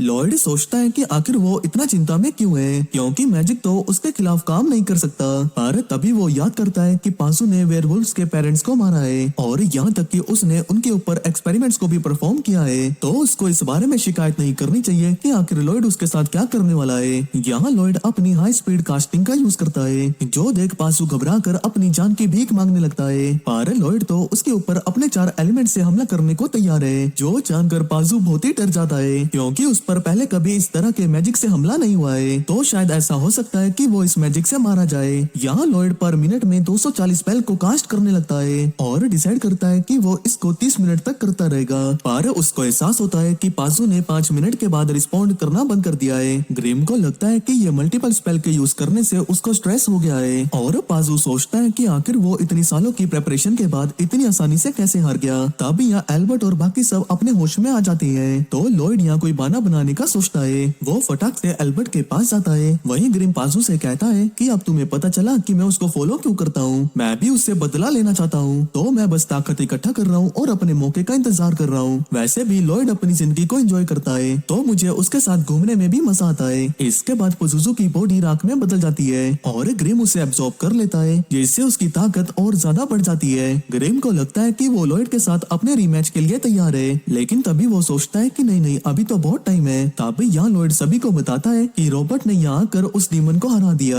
ये सुनकर टाउ ढूंढने लगती है कि आखिर वो गया कहाँ, जिसके बाद वो सिटी में आ जाती है और किंग एल्बर्ट को उसकी इस कामयाबी के लिए बधाइयां देती है। वो उससे ये भी कहते हैं कि उसने अपने छोटी भाई की जान खतरे में भी डाल दी थी, तो ऐसे आगे दोबारा नहीं होना चाहिए। और उन एडवेंचरर्स के बारे में पूछते हैं जिन्होंने उनकी मदद करी, तो वो बताता है कि उनके उठने से पहले रॉबर्ट वहाँ से जा चुका था और टाउ भी उसको ढूंढने के लिए वहाँ से चली गई थी। तो किंग रॉबर्ट की ताकत को लेकर बहुत इंटरेस्टेड हो जाती है। पर एल्बर्ट बताता है कि लॉयड ने इस मिशन में बहुत ज्यादा कंट्रीब्यूट किया है, क्योंकि वो सभी उसके वेपन पे दी हुई एन्चांटमेंट की वजह से ही सरवाइव कर पाए हैं। और वो रिक्वेस्ट करता है कि लॉयड को भी किंग की गद्दी के लिए कॉन्टेस्ट करने का हक दिया जाए। तब किंग सोचते हैं कि आखिर एल्बर्ट एक और कॉम्पिटिटर क्यों चाहता है। वो कहता है कि वो जानता है कि वो ऐसा करके अपने ही कंपटीशन को बढ़ा रहा है, लेकिन किंगडम की भलाई के लिए वही राजा बनना चाहिए जो कि बेस्ट हो। तब किंग लॉयड से पूछते हैं कि क्या वो किंग की गद्दी के लिए लड़ना चाहता है, लेकिन लॉयड बिना किसी इमोशन के सीधा ही मना कर देता है। इसके बाद लॉयड कोर्टयार्ड में एक वेयरवुल्फ के साथ खेल रहा होता है। हमें पता लगता है कि जब वो घर जा रहे थे तो वो वेयरवुल्फ उनके पीछे पीछे आ गया था और लॉयड नोटिस करता है कि वो कितना क्यूट है। पर ग्रिम को इस चीज से जेलस होने लगता है, तो वो भी अपनी अपीयरेंस को चेंज करता है, जो कि लॉयड को बहुत पसंद आता है। पर सिल्फा के वहाँ आते ही वो ग्रिम को वेयरवुल्फ के अंदर छुपा देता है। वो सिल्फा को कहता है कि इसका नाम शीरो है और वो उसको नई नई चीजें सिखाना चाहता है, पर उसको नहीं पता कि वो उसे कैसे सिखा सकता है। सिल्फा बताती है कि मॉन्स्टर टेमर्स अपने मानक का यूज कर उनको नई नई चीजें सिखाते हैं। तब यहाँ ग्रिम सोचता है कि लॉयड को राजा बनने की नहीं पड़ी है, वो तो बस मैजिक की खूबसूरती को जानना चाहता है। तब यहाँ एल्बर्ट और किंग उसको ऊपर से देख रहे होते हैं और सोचते हैं कि उसको आम जिंदगी जीना बहुत पसंद है, लेकिन एल्बर्ट को लगता है कि ऐसी बात नहीं है, क्योंकि किंग का टाइटल भी उसके लिए बहुत कम है। तो किंग लॉयड पर नजर रखने का डिसाइड करते हैं। तब यहाँ लॉयड उसको सिंपल कमांड सिखाता है, जिसको कि शीरो बड़ी आसानी से करने लगता है। पर नोटिस करता है कि शीरो को कुछ कमांड्स को फॉलो करने में दिक्कत आ रही है। वो जैसे ही उन कमांड्स का यूज करता है तो शीरो कंफ्यूज होकर ढाकी चिकी करने लगता है, क्योंकि उसको समझ नहीं आ रहा कि लॉयड करवाना क्या चाहता है। लॉयड सोचता है कि उसे ये किसी मॉन्स्टर एक्सपर्ट से सीखना होगा और वो इसके लिए अपनी छोटी बहन एलिस के पास जाता है, जिसने की बहुत सारे मॉन्स्टर्स को टेम किया हुआ है। अब लॉयड वहाँ आकर देखता है कि उसका ये घर बहुत सारे फ्रेंडली मॉन्स्टर से भरा हुआ है। पर तभी वो उसके ऊपर कूद जाती है, कहती है कि वो उससे मिलकर बहुत खुश हुई और साथ ही में उसे एक किसी भी दे देती है। कि तभी उसकी मेड एरिस भी वहाँ पर आ जाती है, पूछती है कि आखिर उसने उसको किस क्यों किया। तो वो बताती है कि वो उसको बहुत ही क्यूट लगता है और वो शीरो के साथ भी खेलना शुरू करती है। वो उसे पहचान जाती है कि वो एक वेयरवुल्फ है, कहती है कि वो मॉन्स्टर के साथ अपनी इंस्टिंक्ट के थ्रू कनेक्ट हो जाती है। पर सेल्फा कहती है कि उन्हें यहाँ से चले जाना चाहिए। सोचती है कि एलिस लॉयड को कुछ सिखा नहीं सकती, क्योंकि उसे देखकर ऐसा लगता है कि उसे माना कॉन्सेप्ट के बारे में कुछ भी पता नहीं है। पर तभी लॉयड उसको अपने किसी मॉन्स्टर को दिखाने को कहता है।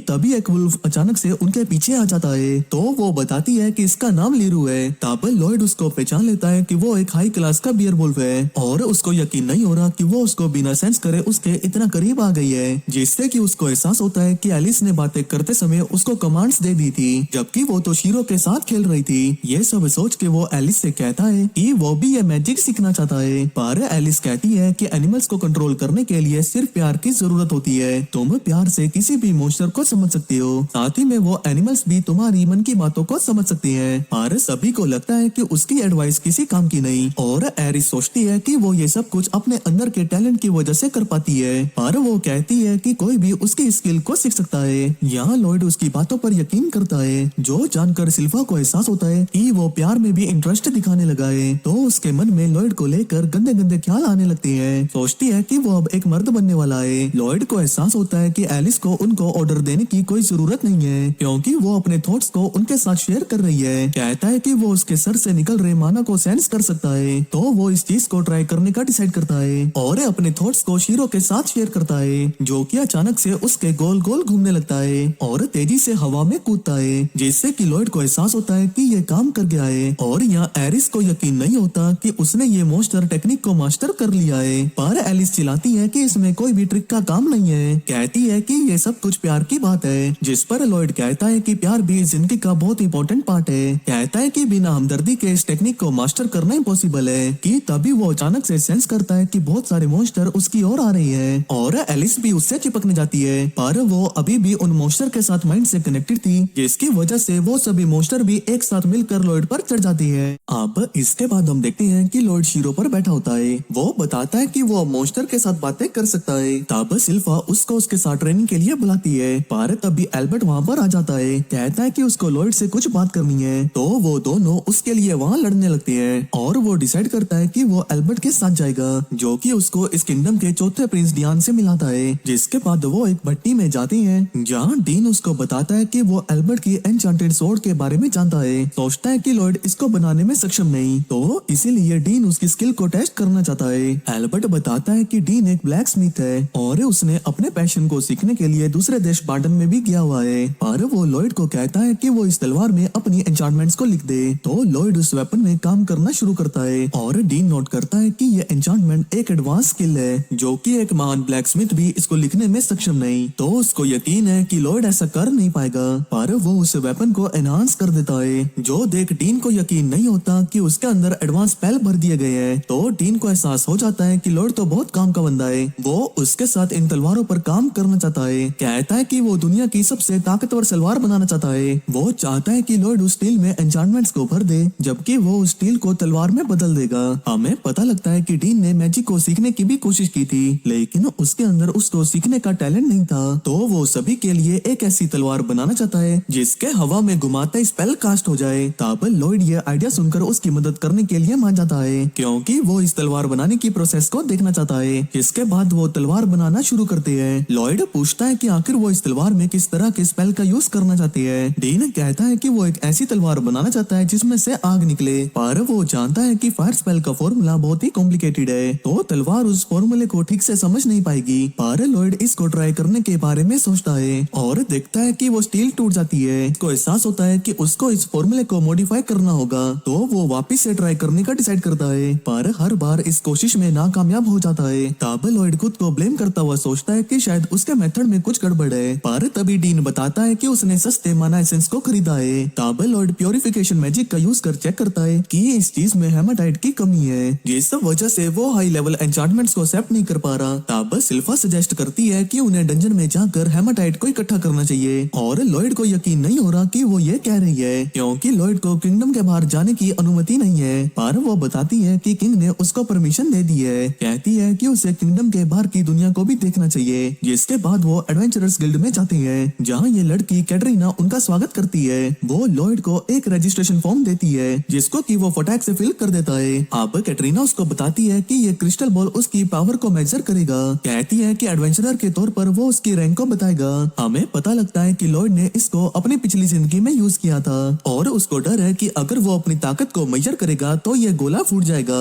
तो वो अपने माना को सप्रेस करने का डिसाइड करता है, और जैसे ही उसको टच करता है तो वो गोला उसको एक ई रैंक एडवेंचरर कहता है। जो देख बाकी के एडवेंचरर्स हंसते हैं, कहते हैं कि वो बहुत मामूली है। पर कैटरीना को एहसास होता है कि उसकी मैजिक की रेटिंग बहुत अमेजिंग है। कहती है कि वो एक एक्सपीरियंस सोर्सरर के जितना पावरफुल है। पर हमें पता लगता है कि लॉयड तो अपनी पूरी ताकत का 1% यूज कर रहा है, तो वो एक्सपेक्ट कर रहा था कि उसकी ये ताकत और भी कम आनी चाहिए थी। तब कैटरीना कैटरीना लॉयड को एक लेजेंडरी एडवेंचरर सिल्वर ब्लेड से कंपेयर करती है, जो कि बहुत सारे डंजन्स को क्लियर करने के बाद अचानक से गायब हो गया। यहाँ सिल्फा एक डंजन क्वेस्ट को एक्सेप्ट करना चाहती है, पर कैटरीना उन्हें कहती है कि उन्हें अपनी पार्टी में एक बी रैंक एडवेंचरर की जरूरत है। पर तभी उनमें से एक एडवेंचरर सिल्फा को उसके साथ चलने को कहता है, तो सिल्फा उसको डरा धमका देती है और कैटरीना बताती है कि यही वो सिल्वर ब्लेडर है। जो सुनकर यो सभी छिछोरे घबरा जाते हैं कि उन्होंने गलत बंदी से पंगा ले लिया है। कैटरीना बताती है कि उसको अब सी रैंक में डिमोट कर दिया गया है, क्योंकि वो काफी समय से इस एडवेंचरर की जॉब को नहीं कर रही थी। तभी अचानक से टाओ वहाँ पर आ जाती है, कहती है कि वो उनकी मदद करने के लिए तैयार है और बताती है कि वो एक रैंक ए एडवेंचरर बन चुकी है, क्योंकि उसने रॉबर्ट की तलाश में बहुत सारे डंजन्स को क्लियर कर दिया है। वो लॉयड को उसकी मदद करने के बदले एल्बर्ट से मिलवाने को कहती है और कैटरीना उन लोगों को एक क्वेस्ट दे देती है। तब लॉयड को एहसास होता है कि सिल्वा एक बहुत ही अमेजिंग एडवेंचरर है, पर वो बताती है कि उसको भी एक ग्रुप से लड़ने में दिक्कत आती है, जो कि असैसिन्स गिल्ड से बिलोंग करती है। जिसके बाद वो डंजन में जाती है और उस चेस्ट को ले लेती है ताकि लॉयड उसका यूज कर एक अल्टीमेट वेपन बना सके। जिसके बाद हम डीन को देखते हैं, जो कि लॉयड के आने का इंतजार कर रहा होता है, पर तभी एल्बर्ट वहाँ आकर कहता है कि बहुत जल्दी वॉर शुरू होने वाली है, तो उन्हें इस भट्टी की जरूरत है ताकि वो सोल्जर्स के लिए बहुत सारे वेपन्स बना सके। वो सोचता है कि लॉयड इतनी जल्दी यहाँ पर नहीं आने वाला, तो वो डीन को अपने इस काम को थोड़ा रोकने को कहता है, पर तभी लॉयड उस चेस्ट के साथ अचानक से आ जाता है। जिसके बाद वो उस अल्टीमेट वेपन को बना लेती है और डीन उसको ट्राई करने का सोचता है, तो वो उस तलवार को घुमाता है, जिससे कि वहाँ पर बहुत बड़ा धमाका होता है। जो देख लॉयड को एहसास होता है कि उसने इसकी ताकत कुछ ज्यादा ही बढ़ा दी है, तो वो उसको थोड़ा कम करने का सोचता है। अब आगे हम देखते हैं कि लॉयड अपने कमरे में आराम कर रहा होता है और बताता है कि उसने काफी सारे सोल्जर्स के लिए बहुत सारे हथियारों को बना दिया है, पर उसने उन एन्चांटमेंट्स की ताकत को कम कर दिया है, तो वो तलवारें बस एक नॉर्मल फायरबॉल से हमला कर पाएंगी। पर तभी वो अचानक से एक अजीब सी प्रेजेंस को सेंस करता है और हम देखते हैं कि एक गुमनाम लड़की गार्डन में होती है, तो लॉयड तेजी से उसके पास जाता है और वो लड़की वहाँ से भागने की कोशिश करती है, पर देखती है कि वो उसके बैरियर में फंस गई है। लॉयड यहाँ उससे बात करना चाहता है, तो वो अपनी पोशाक को हटाती है और उसके ऊपर अपने पॉइजन को छोड़ने लगती है। तब लॉयड तुरंत ही खुद को प्योरीफाई कर लेता है, पर वो लड़की कहती है कि इसका कोई फायदा नहीं, क्योंकि ऐसी कोई चीज नहीं जो कि उसके पॉइजन को प्योरीफाई कर सके। तब लॉयड को एहसास होता है कि ऐसा इसलिए क्योंकि वो अपने पॉइजन को माना के साथ मिक्स कर रही है, और हमें पता लगता है कि बहुत ही कम लोग हैं जो कि स्पेशल टाइप के माना के साथ पैदा होते हैं, जो कि है बिलाइटेड। तब लड़की अपने आप को रेन से इंट्रोड्यूस करती है, कहती है कि उसने ये पॉइजन का यूज अपने बचपन से शुरू कर दिया था। वो किसी तरह उसके बैरियर को भी तोड़ देती है, पर वो नोट करती है कि वो जिंदा बच जाएगा क्योंकि उसने उसके पॉइजन को थोड़ा सा ही लिया है। जिसके बाद वो वहाँ से गायब हो जाती है और यहाँ लॉयड उससे बहुत इम्प्रेस्ड हुआ है कि तभी ग्रिम भी वहाँ आ जाता है, सोचता है कि क्या वो ठीक है, तो लॉयड कहता है कि वो अपनी ब्रीदिंग टेक्निक की वजह से इस पॉइजन से जल्दी रिकवर हो रहा है। ग्रिम सोचता है कि आखिर वो उस लड़की के पीछे क्यों नहीं गया, तो वो बताता है कि वो चाहता है कि वो उनको अपने हाइड आउट तक ले जाए, क्योंकि सिल्फा ने उसको एक असैसिन गिल्ड के बारे में बताया था। हमें पता लगता है कि वो 6 जने हैं जिनके पास खुद की अपनी एक स्पेशल एबिलिटीज है, तो लॉयड उनसे मिलने के लिए बहुत ही एक्साइटेड है। वो किसी तरह रेन को ट्रैक करके उसकी ओर जाने लगता है। हम देखते हैं कि यहाँ रेन अपनी गिल्ड के बाकी लोगों से मिलती है और उनमें से किस बात से नाराज है कि वो वहाँ पकड़ी गई। वो उन्हें इतनी सारी तलवारों के बनने के बारे में बताती है, कहती है कि शायद वॉर शुरू होने वाली है और यही उनके पास सबसे अच्छा मौका है। पर तभी ये बंदा उसको जेट की तरह एक्ट करने से मना करता है, कहता है कि अब वो उनका लीडर नहीं रहा। नहीं, ऐसा नहीं है, वो जल्दी वापस आने वाले हैं। पर तभी ये लड़की कहती है कि उन्हें कोई देख रहा है, तो लॉयड उन सभी के सामने आ जाता है। रेन ये देखकर हैरान है क्योंकि उसने उसको पॉइजन किया हुआ था। तब वो आदमी उसको पहचान लेता है कि वो तो 7th प्रिंस है, तो ग्रुप उसको सबक सिखाने का सोचते हैं क्योंकि वो उनके बारे में कुछ ज्यादा ही जान गया है। पर तभी लॉयड अपने बैरियर को डीएक्टिवेट कर देता है, जो देख ग्रिम की फट जाती है। वो नोट करता है कि उन सभी की एबिलिटीज अलग है, तो वो उन सभी का एक सैंपल चाहता है, जिसके लिए वो अपनी ट्रेस स्किल का यूज कर टाओ की टेक्निक को कॉपी करने लगता है। तभी उनमें से एक अचानक से उस पर हमला कर देता है, पर वो टाओ के मूव्स को कॉपी कर अपने आप को बचा लेता है। तभी ये आदमी अपने आप को बेबीलोन से इंट्रोड्यूस करता है और उसके पास सुपर फ्लेक्सिबल बॉडी है। लॉयड ये देखकर इम्प्रेस्ड है कि वो अपने मैजिक का यूज कर अपनी फ्लेक्सिबिलिटी को इंक्रीज कर सकता है। पर तभी एक आदमी अचानक से उसके पीछे आ जाता है और उसको जमीन में गड़ने को कहता है, जिससे लॉयड की बॉडी अचानक से भारी हो जाती है। वो अपने आप को क्रो से इंट्रोड्यूस करता है और उसके पास कर स्पीच की पावर है। तभी ये तीसरा बंदा उस पर हमला करने के लिए तैयार होता है, पर लॉयड अपनी एनहांसमेंट का यूज कर से निकल के उसके उस हमले से बच जाता जाता है तब लॉयड उस आदमी के ऊपर कूद जाता है और वो आदमी अपने आप को गलीलिया स्पाइडर से इंट्रोड्यूस करता है। हम देखते हैं कि लॉयड यहाँ उसके वेब में फंस जाता है, लेकिन वो अपने कपड़ों को वहाँ छोड़कर उसके वेब से निकल जाता है। वो उन सभी की ताकत की तारीफ करता है, पर तभी ये आंटी अचानक से उस पर हमला कर देती है। सोचती है कि उसका ऐसी सिचुएशन में हंसना बहुत अजीब है कि तभी अचानक से वो अपने पैर पर हमला कर लेती है, जिसका की डैमेज लॉयड की टांग में होता है। वो अपने आप को 100 दर्द देने वाली टालिया से इंट्रोड्यूस करती है, जो कि किसी को भी देखकर अपने किए हमले को शेयर कर सकती है। टालिया सोचती है कि वो जरूर डर गया होगा, पर लॉयड तो एक्साइटेड है कि वो नए तरीके के मैजिक को एक्सपीरियंस कर रहा है। वो अपनी टांग के साथ साथ टालिया की टांग को भी हील कर देता है। वो सोचता है कि अगर वो उस पर हमला करेगा तो क्या उसके हमले घूमकर उस पर ही वापस आ जाएंगे। लॉयड इस चीज का पता लगाने के लिए बहुत ही एक्साइटेड है और वो अपने ट्रेस का यूज कर सिल्फा की मूवमेंट्स को कॉपी कर लेता है, जो देखकर गलीलिया को सिल्वर ब्लेडर की याद आ जाती है और लॉयड के आगे बढ़ते ही उन सभी की फट जाती है। वो बड़ी आसानी से बेबीलोन को हरा देता है और क्रोस को वहां से उड़ाने की कोशिश करता है, पर वो हमला गलीलिया को लगता है जो कि सीधा टालिया से टकरा जाता है। तब क्रोस को रुकने को कहता है, पर लॉयड बहुत ही तेज होता है तो वो उसको भी ठिकाने लगा देता है। तब यहाँ हम देखते हैं कि गलीलिया टालिया से चिपक गया है और वो जैसे ही हमला करने जाता है तो वो गलती से उसके कपड़ों को ही फाड़ देता है। तब लॉयड ये मौका पाकर उस पर हमला कर देता है, पर वो कहती है कि इसका कोई फायदा नहीं क्योंकि उसका ये हमला घूम फिर कर उस पर ही लगेगा।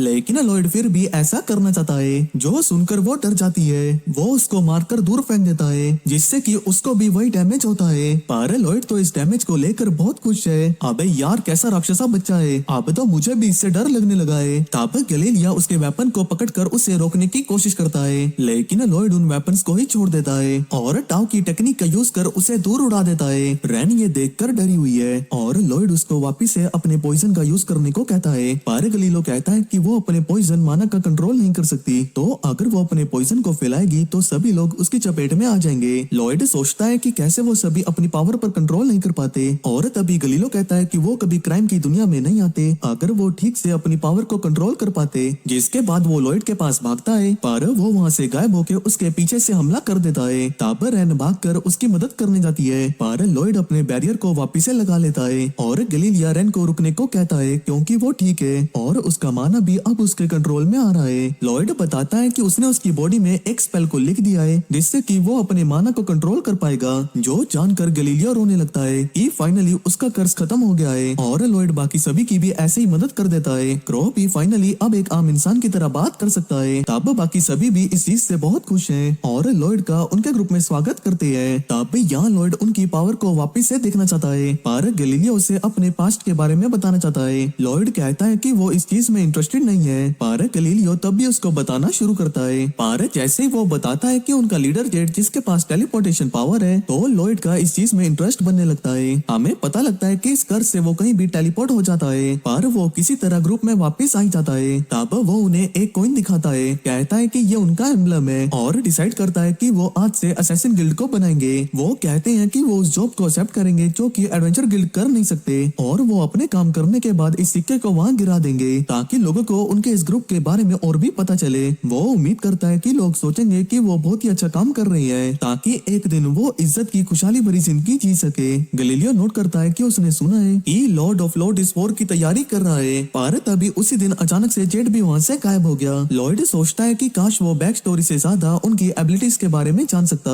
पर तभी वहाँ टेलीपोर्टेशन सर्कल से एक लेटर बाहर आता है। हम देखते हैं कि सिल्फा उस हाइड आउट में आ जाती है, पर देखती है कि वो सभी पहले ही वहाँ से चले गए हैं। नोट देख नोट, जो देखकर सिल्फा को पता लगता है कि वो लॉर्ड ऑफ लॉर्डिस से मिलने गए हैं। तब एल्बर्ट ये देखकर घबरा जाता है क्योंकि उनके रिलेशन लॉर्डिस के साथ ठीक नहीं है और वो सोचता है कि आखिर लॉर्ड असैसिन ग्रुप के साथ क्यों है। वो सोचता है कि कहीं लॉर्ड को किडनैप तो नहीं कर लिया, सोचता है कि अब उन्हें भी वॉर में जाना ही होगा। पर तभी डीन उसको शांत रहने को कहता है कि कोई भी लॉर्ड को किडनैप नहीं कर सकता। एल्बर्ट कहता है कि उसे इस चीज का शांतिपूर्वक सोल्यूशन निकालना होगा, पर तभी सिल्फा उसे हाइडआउट में से लॉर्ड के कपड़े दिखाती है, तो वो सोचते हैं कि शायद उससे नंगा नाच करवाया गया है और इस चिपचिपाते ग्लू को देखकर और भी घबरा जाती है। तो एल्बर्ट वॉर का ऐलान कर देता है। दूसरी तरफ हम यहाँ उनके हाइडआउट को छोड़ने के बाद देखते हैं कि ये लेटर जेड ने उनको भेजा होता है। तब गलीलियो सबको पढ़ के बताता है कि जेड अब लॉर्डिस का रूलर है, तो वो उनको अपने महल में बुलाना चाहता है और वो सभी ये सुनकर बहुत खुश होती है क्योंकि वो सभी भी उससे मिलना चाहते हैं। तब रैन लॉयड को भी उनके साथ आने को कहती है, पर वो कहता है कि ये लेटर थोड़ा सस्पिशियस है क्योंकि इस लेटर को उनके हाइडआउट में टेलीपोर्ट किया गया है, जबकि जेड तो अपनी पावर को कंट्रोल नहीं कर पाता। तो वो सोचते हैं कि शायद ये कोई ट्रैप है, सोचते हैं कि शायद जेड ने उनको झूठ बोला होगा। पर रेन उस पर यकीन करता है कि शायद उसने अपनी पावर्स को मास्टर कर लिया होगा। तब लॉयड भी उनको ज्वाइन करने का कहता है क्योंकि वो भी इस टेलीपोर्टेशन मैजिक को देखना चाहता है। पर रेन को चिंता है कि कहीं वो इस चीज से मुसीबत में ना पड़ जाए। तो लॉयड उसको समझाता है कि सब कुछ ठीक रहने वाला है, कहता है कि सभी लोग सेफ रहेंगे अगर वो उसकी बातों को मानते गए। जिसके बाद वो उस महल की ओर जाने लगती है। पर तभी वो जंगल के बीचों बीच रुकती है क्योंकि लॉयड को एहसास होता है कि ग्रुप को उसके साथ चलने में दिक्कत आ रही है। तो वो थोड़ी देर यहाँ पर रुकने का सोचती है और रेन सभी के लिए खाने की तलाश में जाती है। बेबलोन बताता है कि वो यहीं इस जंगल में बड़ी हुई है और जब वो छोटी थी तो उसके पॉइजन ने उसके ही माता पिता को मार दिया था, तो उसने सीखा हुआ है कि कैसे जंगल में सरवाइव कर सकती है। तालिया बताती है कि जेड ही था जिसने कि उसको यहाँ पर ढूंढा है। कि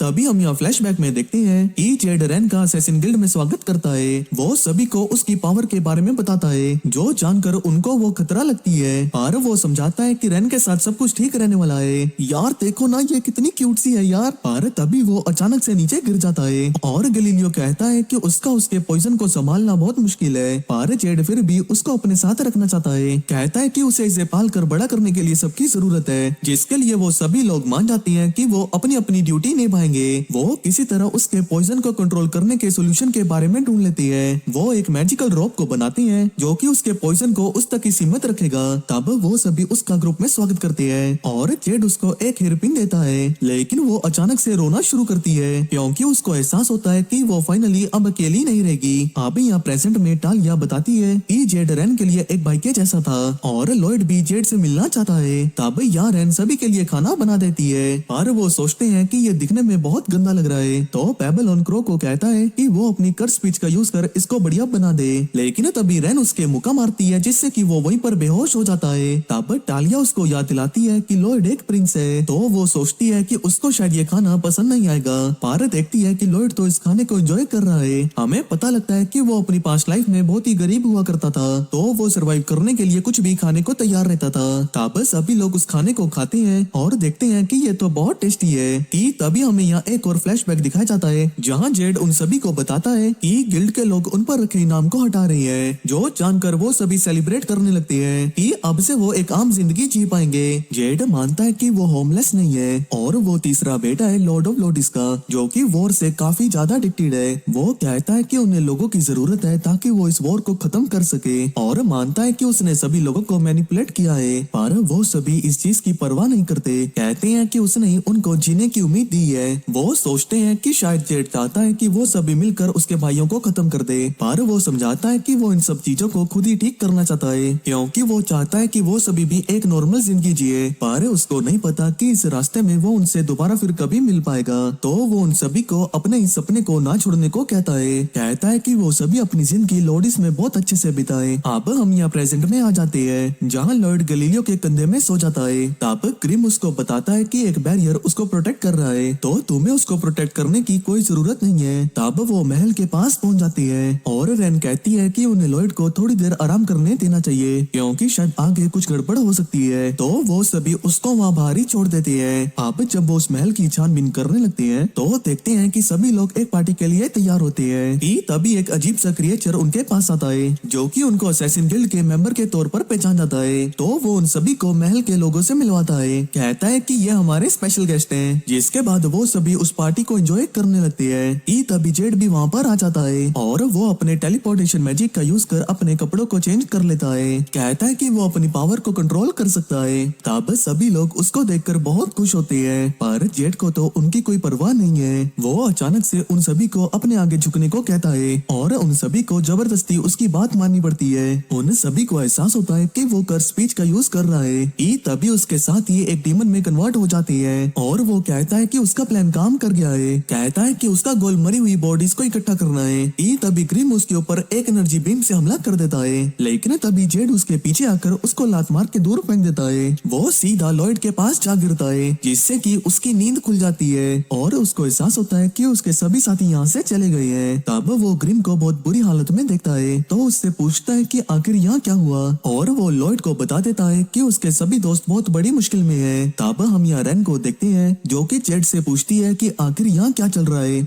तभी उसके मिनियंस अपनी असली फॉर्म में आ जाते हैं। तब पर गलीलिया को पता लगता है कि ये एक साइकिक गोस्ट है जो कि इंसानों की बॉडी पर कंट्रोल कर सकते हैं। जेड उन्हें बताता है कि ये सभी गोस्ट नेदरवर्ल्ड से है और उन्हें बताता है कि उसने अपनी टेलीपोर्टेशन मैजिक का यूज कर इन सभी को यहाँ बुला लिया है। वो बताता है कि उसने जेड की बॉडी में कब्जा कर उसकी एबिलिटी को रख लिया है और वो खुद को कजामा कहकर इंट्रोड्यूस करता है, एक गोस्ट जो कि नेदरवर्ल्ड से बिलोंग करता है। कजामा कहता है कि जिंदा लोगों की बॉडी इन गोस्ट के लिए बहुत ही अच्छा वेसल है। तो जेड ने खुद की जान लेने की कोशिश करी ताकि मैं उसकी बॉडी पर कंट्रोल ना कर सकूं। पर जैसे ही वो मरने वाला था तो मैंने उसकी बॉडी को हील कर दिया जिससे कि मैंने उसकी बॉडी पर कब्जा पा लिया। ताबिया उसके मिनियन रेन की बॉडी पर कब्जा पाना चाहती है पर कजामा उनको अपना ध्यान रखने को कहता है क्योंकि इसकी बॉडी में बहुत सारा पॉइजन भरा हुआ है। ताबिया उसके सभी दोस्त बहुत उदास होते हैं, सोचते हैं कि अब सब कुछ खत्म हो गया है। पर तभी कजामा उसके बाजू पर एक मार्क को नोटिस करता है जो देख उसको एहसास होता है कि ये जेड की मेमोरी में नहीं था। तो वो अपनी कर स्पीच का यूज कर उससे पूछताछ करने लगता है पर वो अपनी जीभ को काट लेती है जिससे कि उसको एहसास होता है कि वो उसकी हिप्नोसिस में नहीं आना चाहती है। तो वो उसको भला बुरा कहने लगता है पर तभी सभी लोग अचानक से एक अजीब सी मैजिकल एनर्जी को सेंस करते हैं क्योंकि लॉयड उन पर एक बहुत ही बड़ी एनर्जी बीम से हमला करता है जो कि बहुत सारे डीमंस को एक ही बारी में एलिमिनेट कर देता है। तभी यहाँ बाकी बचे डीमन यह देखकर बहुत ही घबरा जाते हैं। ये लॉयड उन सभी से बहुत ही ज्यादा ताकतवर है। तब वो यहाँ रेन को हील कर देता है और सभी को यहाँ से जाने को कहता है कि वो इन डीमंस को संभाल लेगा, लेकिन रेन उसको अकेला छोड़ने के लिए मना कर देती है। पर गैलीलिया उसको उठाकर ले जाता है, कहता है कि वो सभी भी मिलकर कसामा से लड़ नहीं पाएंगे तो उन्हें सब कुछ लॉयड के भरोसे पर छोड़ना होगा।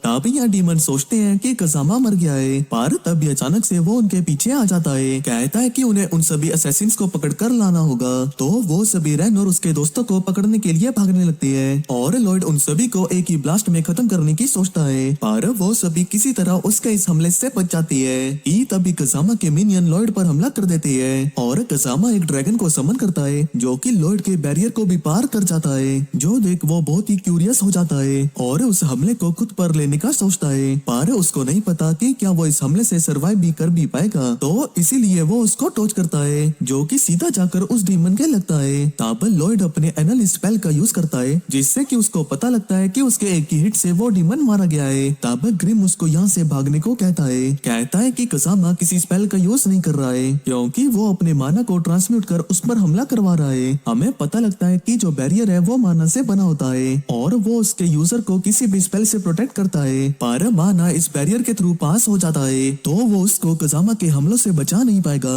लॉयड को एहसास होता है कि कसामा एक कमाल का दुश्मन है पर तभी वो नीचे देखता है तो देखता है कि उसके मिनियन किसी काम के नहीं। तभी ग्रिम बताता है कि इन डीमंस को ग्रुप में बांटा गया है और कसामा के मिनियन 10वें रैंक पर है जिनको कि इंसान भी बड़ी आसानी से हरा सकती है। यहाँ पाजू उनसे 2 रैंक ऊपर है और यहाँ तक कि मुझको यानी कि ग्रिम को 3rd क्लास डीमन में रखा गया है, लेकिन कसामा उन सभी से बहुत ऊपर है और यहाँ तक कि उसको डीमन लॉर्ड भी कंसीडर किया जाता है जो कि एक 1st क्लास डीमन से भी बहुत ऊपर है। ग्रिम सोचता है कि लॉर्ड उसके सामने कुछ भी नहीं पर लॉर्ड फिर भी उससे लड़ना चाहता है और कसामा उससे पूछता है कि आखिर वो है कौन। तो वो बताता है कि वो 7th प्रिंस है और कसामा बताता है कि वो जेड की मेमोरीज में है। सोचता है कि शायद जेड तुमसे मिलना चाहता था। यहाँ लॉयड कसामा को मारना चाहता है क्योंकि वो असैसिन गिल्ड के पीछे जो है और लॉयड को अपने दोस्तों के पोटेंशियल पर यकीन है तो वो उन सभी को किसी भी कीमत पर बचाना चाहता है। पर कसामा तो उन सभी को अपने मिनियंस के लिए एक परफेक्ट वेसल के तौर पर देखता है तो वो एक दूसरे से लड़ने के लिए तैयार हो जाते हैं। ग्रिम यहाँ अभी भी लॉयड को भागने को कहता है जिस चीज के लिए वो मना करता है और ग्रिम को लगता है कि वो बच्चों की तरह जिद दिखा रहा है। सोचता है कि वो उसके सामने टिक नहीं पाएगा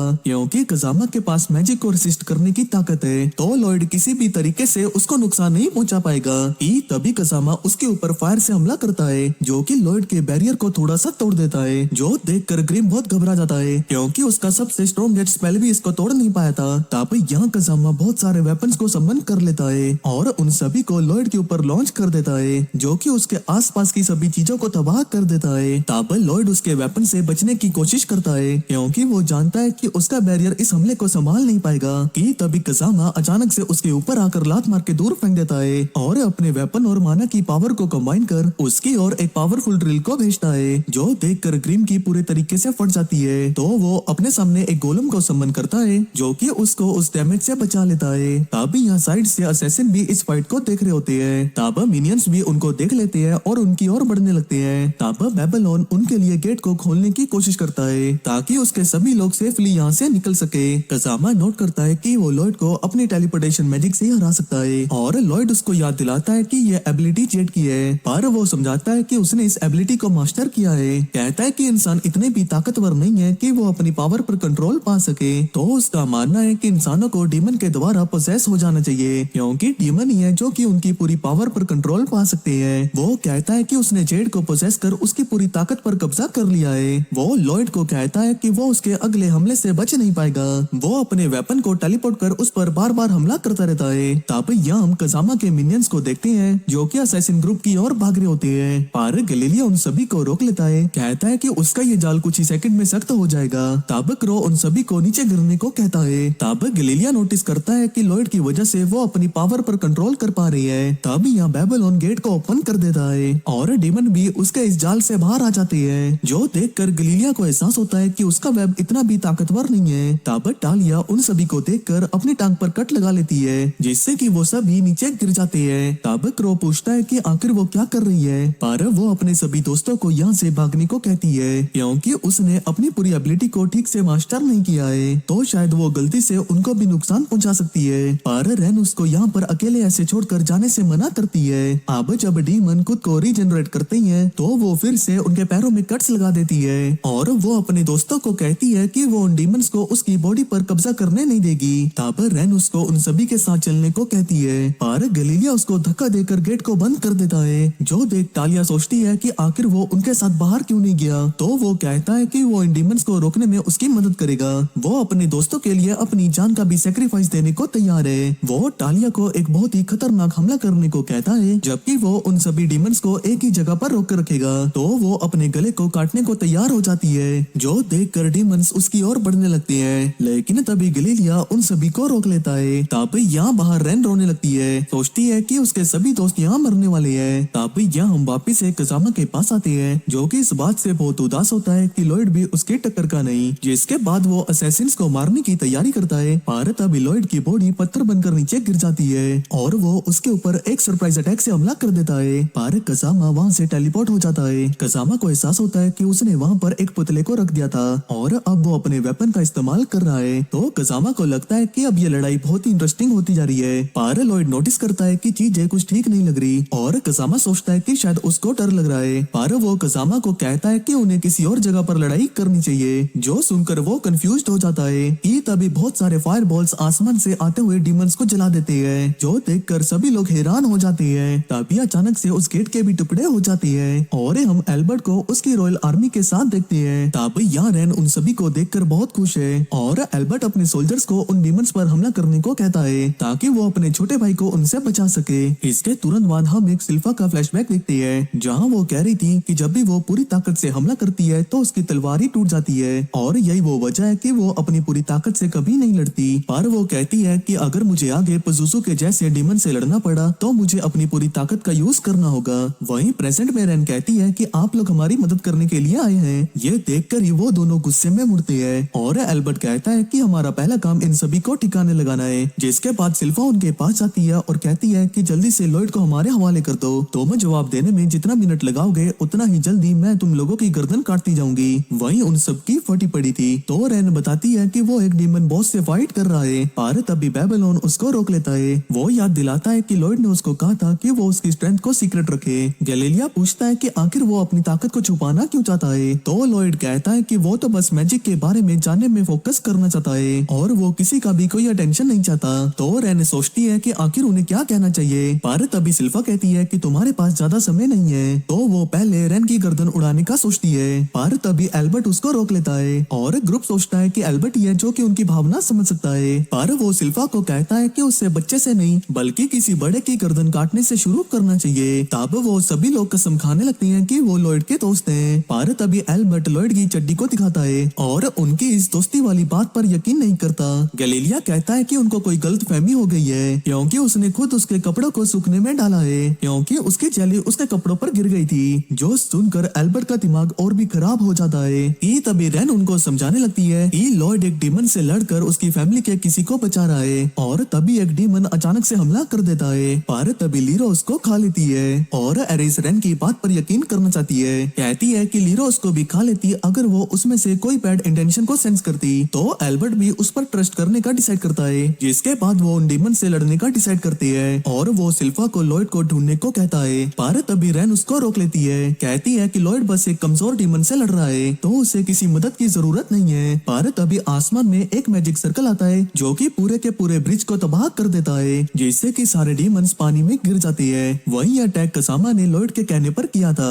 क्योंकि वो नहीं चाहता कि कोई उनकी लड़ाई के बीच में आए। कि तभी अचानक से कसामा लॉयड पर हमला कर देता है, पर वो उससे बचकर काफी तेजी से उड़ रहा था। वहीं दूसरी तरफ एल्बर्ट अपनी आर्मी के साथ उन डीमंस पर हमला कर रहा था, पर इससे उन पर ज्यादा असर नहीं हो रहा था क्योंकि वो बड़ी ही जल्दी खुद को हील कर सकते हैं। तब एल्बर्ट सोचने लगता है कि अगर ऐसा ही चलता रहा तो सारे सोल्जर्स का माना खत्म हो जाएगा। कि तभी वो देखता है कि सिल्फा शीरो से कह रही है कि वो छलांग मारकर ब्रिज को टॉप जाए, पर शीरो इतनी ज्यादा दूर तक जंप नहीं कर सकता था तो सिल्फा नीचे उतर जाती है। पर तभी शीरो सोचता है कि मेरे मास्टर दूसरी तरफ है तो मैं उन्हें बचाने के लिए इतना तो कर ही सकता हूँ। जिसके बाद वो बड़ी ही ऊंची छलांग लगाता है, पर वो छलांग ऊंची इसलिए थी क्योंकि वो ब्रिज ऊंचा था और वो सीधा पानी में जाके डुबकी लगाता है। कि तभी एक डीमन उन पर हमला करता है, लेकिन सिल्फा खुद को बचा लेती है। जो देखकर वो डीमन सिल्फा की तारीफ करने लगता है। कहता है कि बाकी सभी डीमन 10th लेवल के हैं जबकि वो उनमें से ताकतवर 8th लेवल पर है। तो वो कहता है कि वो उसके सामने टिक नहीं पाएगी। दूसरी तरफ यहाँ एल्बर्ट नोट करता है कि कैसे डीमन लॉर्ड्स एम्पायर के लोगों की बॉडी को पोसेस कर रही है और सोचता है कि क्या कोई तरीका है जिनसे वो इन सभी को बचा सकता है। कि तभी एक डीमन पीछे से उस पर हमला कर देता है, पर बेबीलोन सही समय पर उसको बचा लेता है। तब एल्बर्ट उससे पूछता है कि तुम उसको मारने में बिल्कुल भी नहीं हिचकिचाए। बेबीलोन कहता है कि तुम तो दिल के बहुत अच्छे हो, तुम्हें देखकर मुझे मेरे लीडर जेट की याद आती है। हमारे लिए भी किसी इंसान की जान लेना आसान नहीं है और इन सभी बॉडीज में से उनकी जान तो पहले ही जा चुकी है। इस जानकारी के लिए वो बेबीलोन का शुक्रिया अदा करता है, जिसके बाद एल्बर्ट अपनी तलवार को एक्टिवेट कर देता है और एक स्पेल को कास्ट करता है जिससे कि आसमान से आग के गोले बरसने लगती है। तब वो डीमन उस आग में जल रही होती है और एल्बर्ट अपने सभी सोल्जर्स को उनसे लड़ने को कहता है। दूसरी तरफ यहाँ सिल्फा इस अंडे के साथ लड़ रही होती है और वो एक दूसरे को बराबर की टक्कर दे रही होती है, जिसके बाद वो दोनों अपनी स्वॉर्ड स्किल के साथ एक दूसरे की ओर बढ़ते हैं, जिससे कि वहाँ पर एक बहुत बड़ा शॉक वेव आता है और हम देखते हैं कि आखिर में उन दोनों को ही सर में चोट लग जाती है। पर तभी वो डीमन खुद को रीजनरेट कर लेता है। कहता है कि वो उसकी बॉडी पर कब्जा करना चाहता है ताकि वो उसकी स्वॉर्ड स्किल का यूज कर सके। कि तभी वो लोडिस की टेक्निक का यूज कर एक बहुत ही बड़े स्लैश से हमला करता है। तब क्लेलिया सोचता है कि आखिर वो इस टेक्निक के बारे में कैसे जानता है, तो डीमन उसे बताता है कि यह स्किल इस बॉडी के ओनर के पास थी।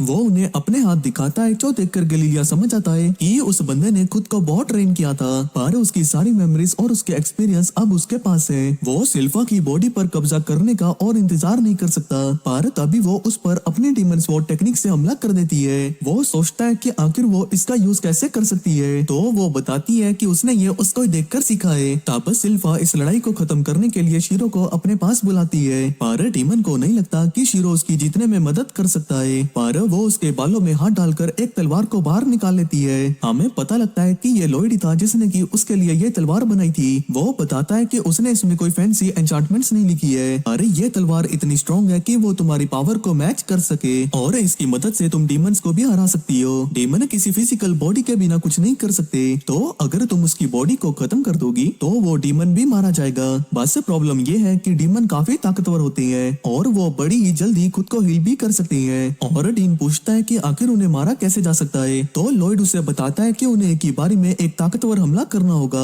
सिल्फा लॉयड से पूछती है कि आखिर आपने मेरे लिए ये तलवार क्यों बनाई। लॉयड बताता है कि ट्रेनिंग के वक्त उसे पता लग गया था कि वो अपनी पूरी ताकत से नहीं लड़ रही थी और इसीलिए मैंने ये तलवार बनाई। जो सुनकर सिल्फा खुशी के मारे उसे गले लगा लेती है। वो डीमन कहता है कि हमारा असली प्लान जेट को यहाँ बुलाना था, जिसके लिए हमने इन ह्यूमंस की बॉडी पर कब्जा किया और वॉर का ऐलान कर दिया। और वॉर का नाम सुनते ही जेट दौड़ा दौड़ा वापिस आ गया। तब रैन ये सुन गुस्सा होकर उसकी ओर बढ़ने लगती है, पर तभी सिल्फा उसकी कनपट्टी पर एक लगाती है। तब डीमन अपनी अल्टीमेट स्किल का यूज करने को तैयार होता है, पर सिल्फा एक ही हमले में उसके गले को काट देती है। तब हम यहाँ जेट को उसके आखिरी लम्हों में देखते हैं, जो कि कजामा को कहता है कि वो जीत नहीं पाएगा। कजामा सोचता है कि आखिर वो किस बारे में बात कर रहा है, पर उसी मोमेंट पर जेट मर जाता है और कजामा उसकी बॉडी पर कब्जा कर लेता है। वो सोचता है कि आखिर जेट अपने मरने से पहले क्या कर रहा था। तब वो उसकी मेमोरीज में देखने की कोशिश करता है, पर उसके दोस्तों की मेमोरीज की वजह से वो उसके आखिरी लम्हों को देख नहीं पाता। पर उसको इस चीज से कोई फर्क नहीं पड़ता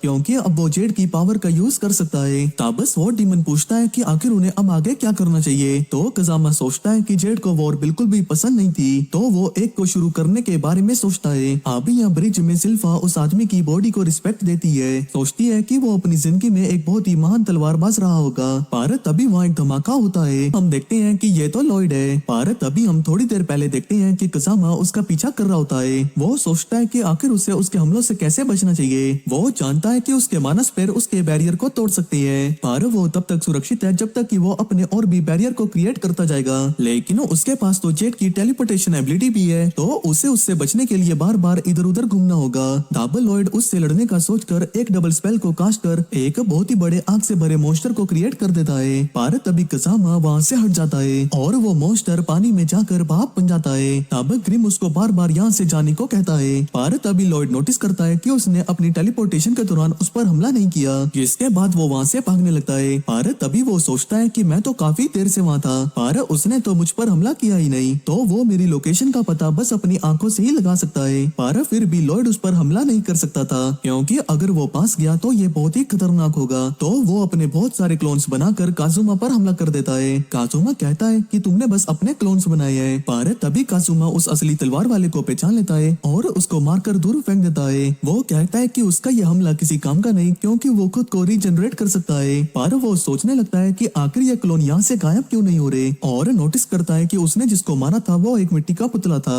वो सोचने लगता है कि आखिर इनमें से असली बॉडी कौन सी होगी। सोचता है कि सबसे अच्छा हमला लॉयड उसके ऊपर से ही करना चाहेगा। पर तभी लॉयड उसके ऊपर अचानक से आग से हमला कर देता है, जिसके बाद क्लोन वापिस से एक दूसरे से जगह बदल लेती है। जो देखकर काजुमा सोचता है कि आखिर उसे इससे कैसे निपटना चाहिए, जिसके बाद वो उन सभी पर एक ही बारी पर हमला करने का सोचता है और वो अपने मानस पैर से हर एक डायरेक्शन में हमला कर देता है, जिससे कि उसका स्पेयर एक बैरियर से जा टकराता है। पर देखता है कि ये वाला भी क्लोन ही था। जो देखकर उसको एहसास होता है कि लॉयड ने नकली वालों पर भी बैरियर लगा दिया होगा, और सोचता है कि लॉयड भी उनमें से किसी में छिपा हुआ है। पर हम देखते हैं कि उसने असल में अपने ऊपर कोई बैरियर नहीं लगाया है, बल्कि एक कंसीलमेंट स्पेल का यूज कर खुद को छुपाया हुआ है। जबकि ग्रिम यहाँ सोचने लगता है कि आखिर वो करना क्या चाहता है। हमें पता लगता है कि उसकी ये तलवार स्पेल को एब्जॉर्ब कर सकती है, जिसका कि यूज वो अपने माना को इंक्रीज करने में या फिर स्पेल को पढ़ने में लगा सकता है। वो किसी तरह उसकी टेलीपोर्टेशन को कट कर देता है और एक दूसरी स्पेस में ट्रांसपोर्ट हो जाता है, जहाँ वो जेड को ढूंढने लगता है। वो आगे जाता हुआ जेड की विल के पास पहुंच जाता है और उसको फाइनली समझ आ जाता है कि उसको क्या करना है, जिसके बाद सभी क्लोन्स टूट जाते हैं और लॉयड उसके सामने आ जाता है। कजामा सोचता है कि शायद वो हार मान रहा है, कहता है कि उसको भी उसे ज्वाइन कर लेना चाहिए, पर लॉयड उसको बोरिंग कहता है। वो नोट करता है कि वो जानता है कि इंसान बहुत कमजोर है, उन्हें बहुत ही ज्यादा माना को कंट्रोल करने में दिक्कत आती है, इसीलिए वो कमजोर होते हैं और वो हमेशा नई चीजें सीखते रहते हैं। कि तभी काजुमा कहता है कि क्या तुम अब मुझे पका पका के मारोगे। कि तभी काजुमा वहाँ से टेलीपोर्ट हो जाता है और लॉयड भी तेजी से उसके मुक्का मार देता है जहाँ पर वो टेलीपोर्ट हुआ था। वो सोचता है कि आखिर उसने उस पर हमला कैसे किया, और लॉयड उसको मारने के लिए उकसा रहा होता है। तो काजुमा उसको अपनी बक बक बंद रखने को कहता है, पर लॉयड उसको बताता है कि जेड ने अपनी आखिरी लम्हे की बातें उसे बता दी है, जो सुनकर काजुमा गुस्से से भर जाता है। पर लॉयड लगातार उस पर हमला किया जाता है। वो जहाँ कहीं भी टेलीपोर्ट होता है तो लॉयड उसको फॉलो करता रहता है और लगातार उस पर मुक्के बरसाने लगता है। तब लॉयड उसको अपने मैजिक से ब्लास्ट कर देता है और काजुमा जमीन के अंदर बन रहे लावा में गिरने लगता है। तो वो खुद को वहाँ से टेलीपोर्ट कर लेता है, पर तभी लॉयड उसके मुंह में लात मारता है। सोचता है कि अब काजुमा हार मान लेगा, पर काजुमा सोचता है कि अब उसे दिखाना चाहिए कि आखिर एक डीमन लॉर्ड क्या कर सकता है, जिसके बाद वो माना से भरे बहुत ही बड़े ऑर्ब को बनाता है। वो लॉयड को कहता है कि इस हमले को रोकना नामुमकिन है और उस गोले को लॉयड की ओर छोड़ देता है, पर तभी लॉयड अपने हाथ को आगे करके उसके अटैक को गायब कर देता है। ये देखकर काजुमा की आंखें घूमने लगती है। उसे समझ नहीं आ रहा था कि इतना बड़ा अटैक चला कहाँ गया। तब लॉयड उसको बताता है कि मैंने तुम्हारे अटैक को एक सिमिलर अटैक से गायब कर दिया है। काजुमा कहता है कि क्या बकवास कर रहे हो तुम मेरा मैजिक कैसे यूज कर सकते हो, ये तो नामुमकिन है ना। तब लॉयड उसे एक वॉइड नाम का मैजिक करके दिखाता है और कहता है कि इस अटैक के सामने चाहे कोई भी हो, चाहे उसने कितने ही बैरियर बना के रखे हो, वो मिट्टी में मिल जाता है। तो तुम्हारे अटैक और मेरे अटैक में सिर्फ नाम का फर्क है। काफी समय पहले मैंने इस स्पेल के बारे में एक किताब में पढ़ा था और जब मैं उसे टेस्ट करने गया तो उससे मची तबाही को देखकर मेरी आंखें फटी की फटी रहेगी। तो मैंने सोचा कि क्या होगा अगर ऐसे ही दो सेम अटैक आपस में टकराएंगे। तो काजुमा सोचता है कि ये पॉसिबल नहीं है, क्योंकि एक सिंगल ऑर्ब को बनने में काफी सारा माना चाहिए होता है। तो वो सोचता है कि लॉयड झूठ बोल रहा है है, जिसके बाद वो फिर से लॉयड की बॉडी पर कब्जा करने का सोचता है। पर तभी वो लॉयड के माना की गहराई को देखकर हैरान हो जाता है। वो देखता है कि लॉयड ने यहाँ पर बहुत सारे ऑर्ब्स बना रखे हैं। सोचता है कि क्या काजुमा किसी भी ऑर्ब के टकराने से खत्म हो सकता है। तो काजुमा वहाँ से भागने की कोशिश करता है, लेकिन फिर भी एक ऑर्ब से टकराई जाता है। दूसरी तरफ यहाँ एल्बर्ट और डीन को इस भाप में देखने में मुश्किल आ रही होती है, पर सिल्फा और एलिस इस चीज का फायदा उठा रही होती है। एल्बर्ट सोचता है कि आखिर सूरज दिखाई क्यों नहीं दे रहा। सोचता है कि उसे अभी तक बाहर आ जाना चाहिए, जबकि बाकी सभी अपने ऊपर किसी अजीब सी चीज को सेंस करते हैं। हम देखते हैं कि काजुमा एक ऑर्ब के अंदर फंसा जा रहा है, जिससे कि उसको इतना ज्यादा डैमेज पड़ रहा है कि वो खुद को रिजनरेट भी नहीं कर पा रहा है। तो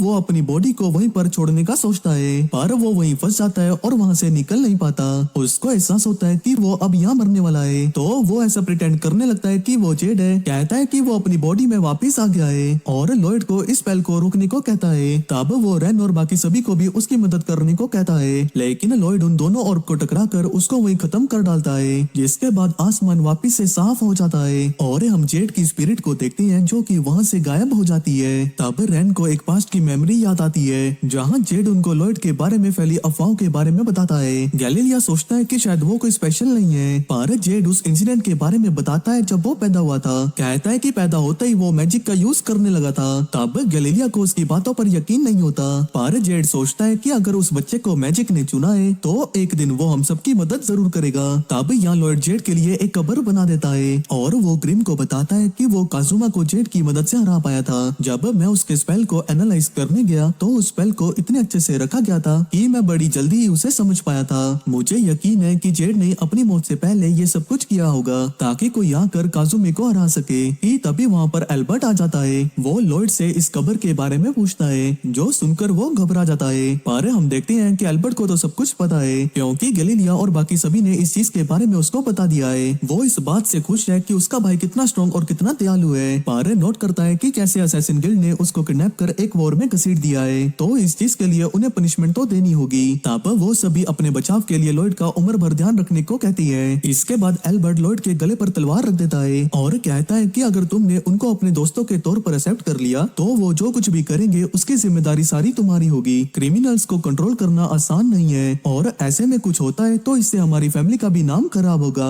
लेकिन लॉयड बड़ी शांति से कहता है कि आपने जो कुछ भी कहा वो सब ठीक है, मैं इन्हें कंट्रोल करने की पूरी कोशिश करूंगा और अगर कुछ भी होता है तो मैं उसकी पूरी जिम्मेदारी लेने को तैयार हूँ। इतनी मैच्योरिटी से उसे बात करता हुआ देखकर वहाँ पर खड़े सभी लोग हैरान हो जाते हैं। तब एल्बर्ट उससे कहता है कि भले ही तुम 7th प्रिंस हो पर तुम मेरे एक छोटे भाई भी हो, तो अगर तुम्हें कभी भी किसी चीज की जरूरत पड़ती है तो तुम मुझे बता सकते हो। जिसके बाद वो लॉयड को गले लगा लेता है। कि तभी वहाँ पर टाओ पहुंच जाती है, जो कि उन सभी को कब्र के पास देखकर डरकर भागने लगती है। पर एल्बर्ट उसे रोकते हुए कहता है कि मुझे तुम्हें उस दिन के लिए थैंक यू कहना है। इसके बाद सभी लोग पार्टी कर रहे थे और टाओ को उन सभी के साथ बैठने में थोड़ा अजीब लग रहा होता है, पर एल्बर्ट उसका शुक्रिया अदा करता है और उसको रिलैक्स रहने को कहता है। तो वो सिल्फा को चाय लाने को कहती है, पर सिल्फा गरम गरम चाय उसके ऊपर ही गिर देती है, जिससे वो दोनों आपस में लड़ने लगती है। दूसरी तरफ यहाँ सिल्फा और एलिस हॉट स्प्रिंग में रिलैक्स कर रही होती है और सिल्फा सोचती है कि आखिर रेन क्या चाहती है। तो वो कहती है कि उसे लॉयड के साथ काम करना है ताकि वो उससे अपनी पहले की गई गलती का पछतावा कर सके। पर सिल्फा उससे कहती है कि इस चीज का डिसीजन सिर्फ लॉयड ही ले सकता है। और तभी हम देखते हैं कि लॉयड उनके पीछे ही खड़ा था और वो रेन को जॉब देने के लिए हाँ कर देता है। लॉयड धीरे धीरे वहाँ से जा ही रहा था कि तभी सिल्फा उसे अपने पास खींच लेती है। रेन पूछती है कि उसके जैसी एक कर्स ह्यूमन का प्रिंस लॉयड के साथ काम करना क्या ठीक होगा। लॉयड कहता है कि क्या तुम अभी भी खुद को कर्स्ड मानती हो? अगर तुम अपने पॉइजन मैजिक को ठीक से कंट्रोल कर लो तो तुम उससे कई लोगों की जान बचा सकती हो,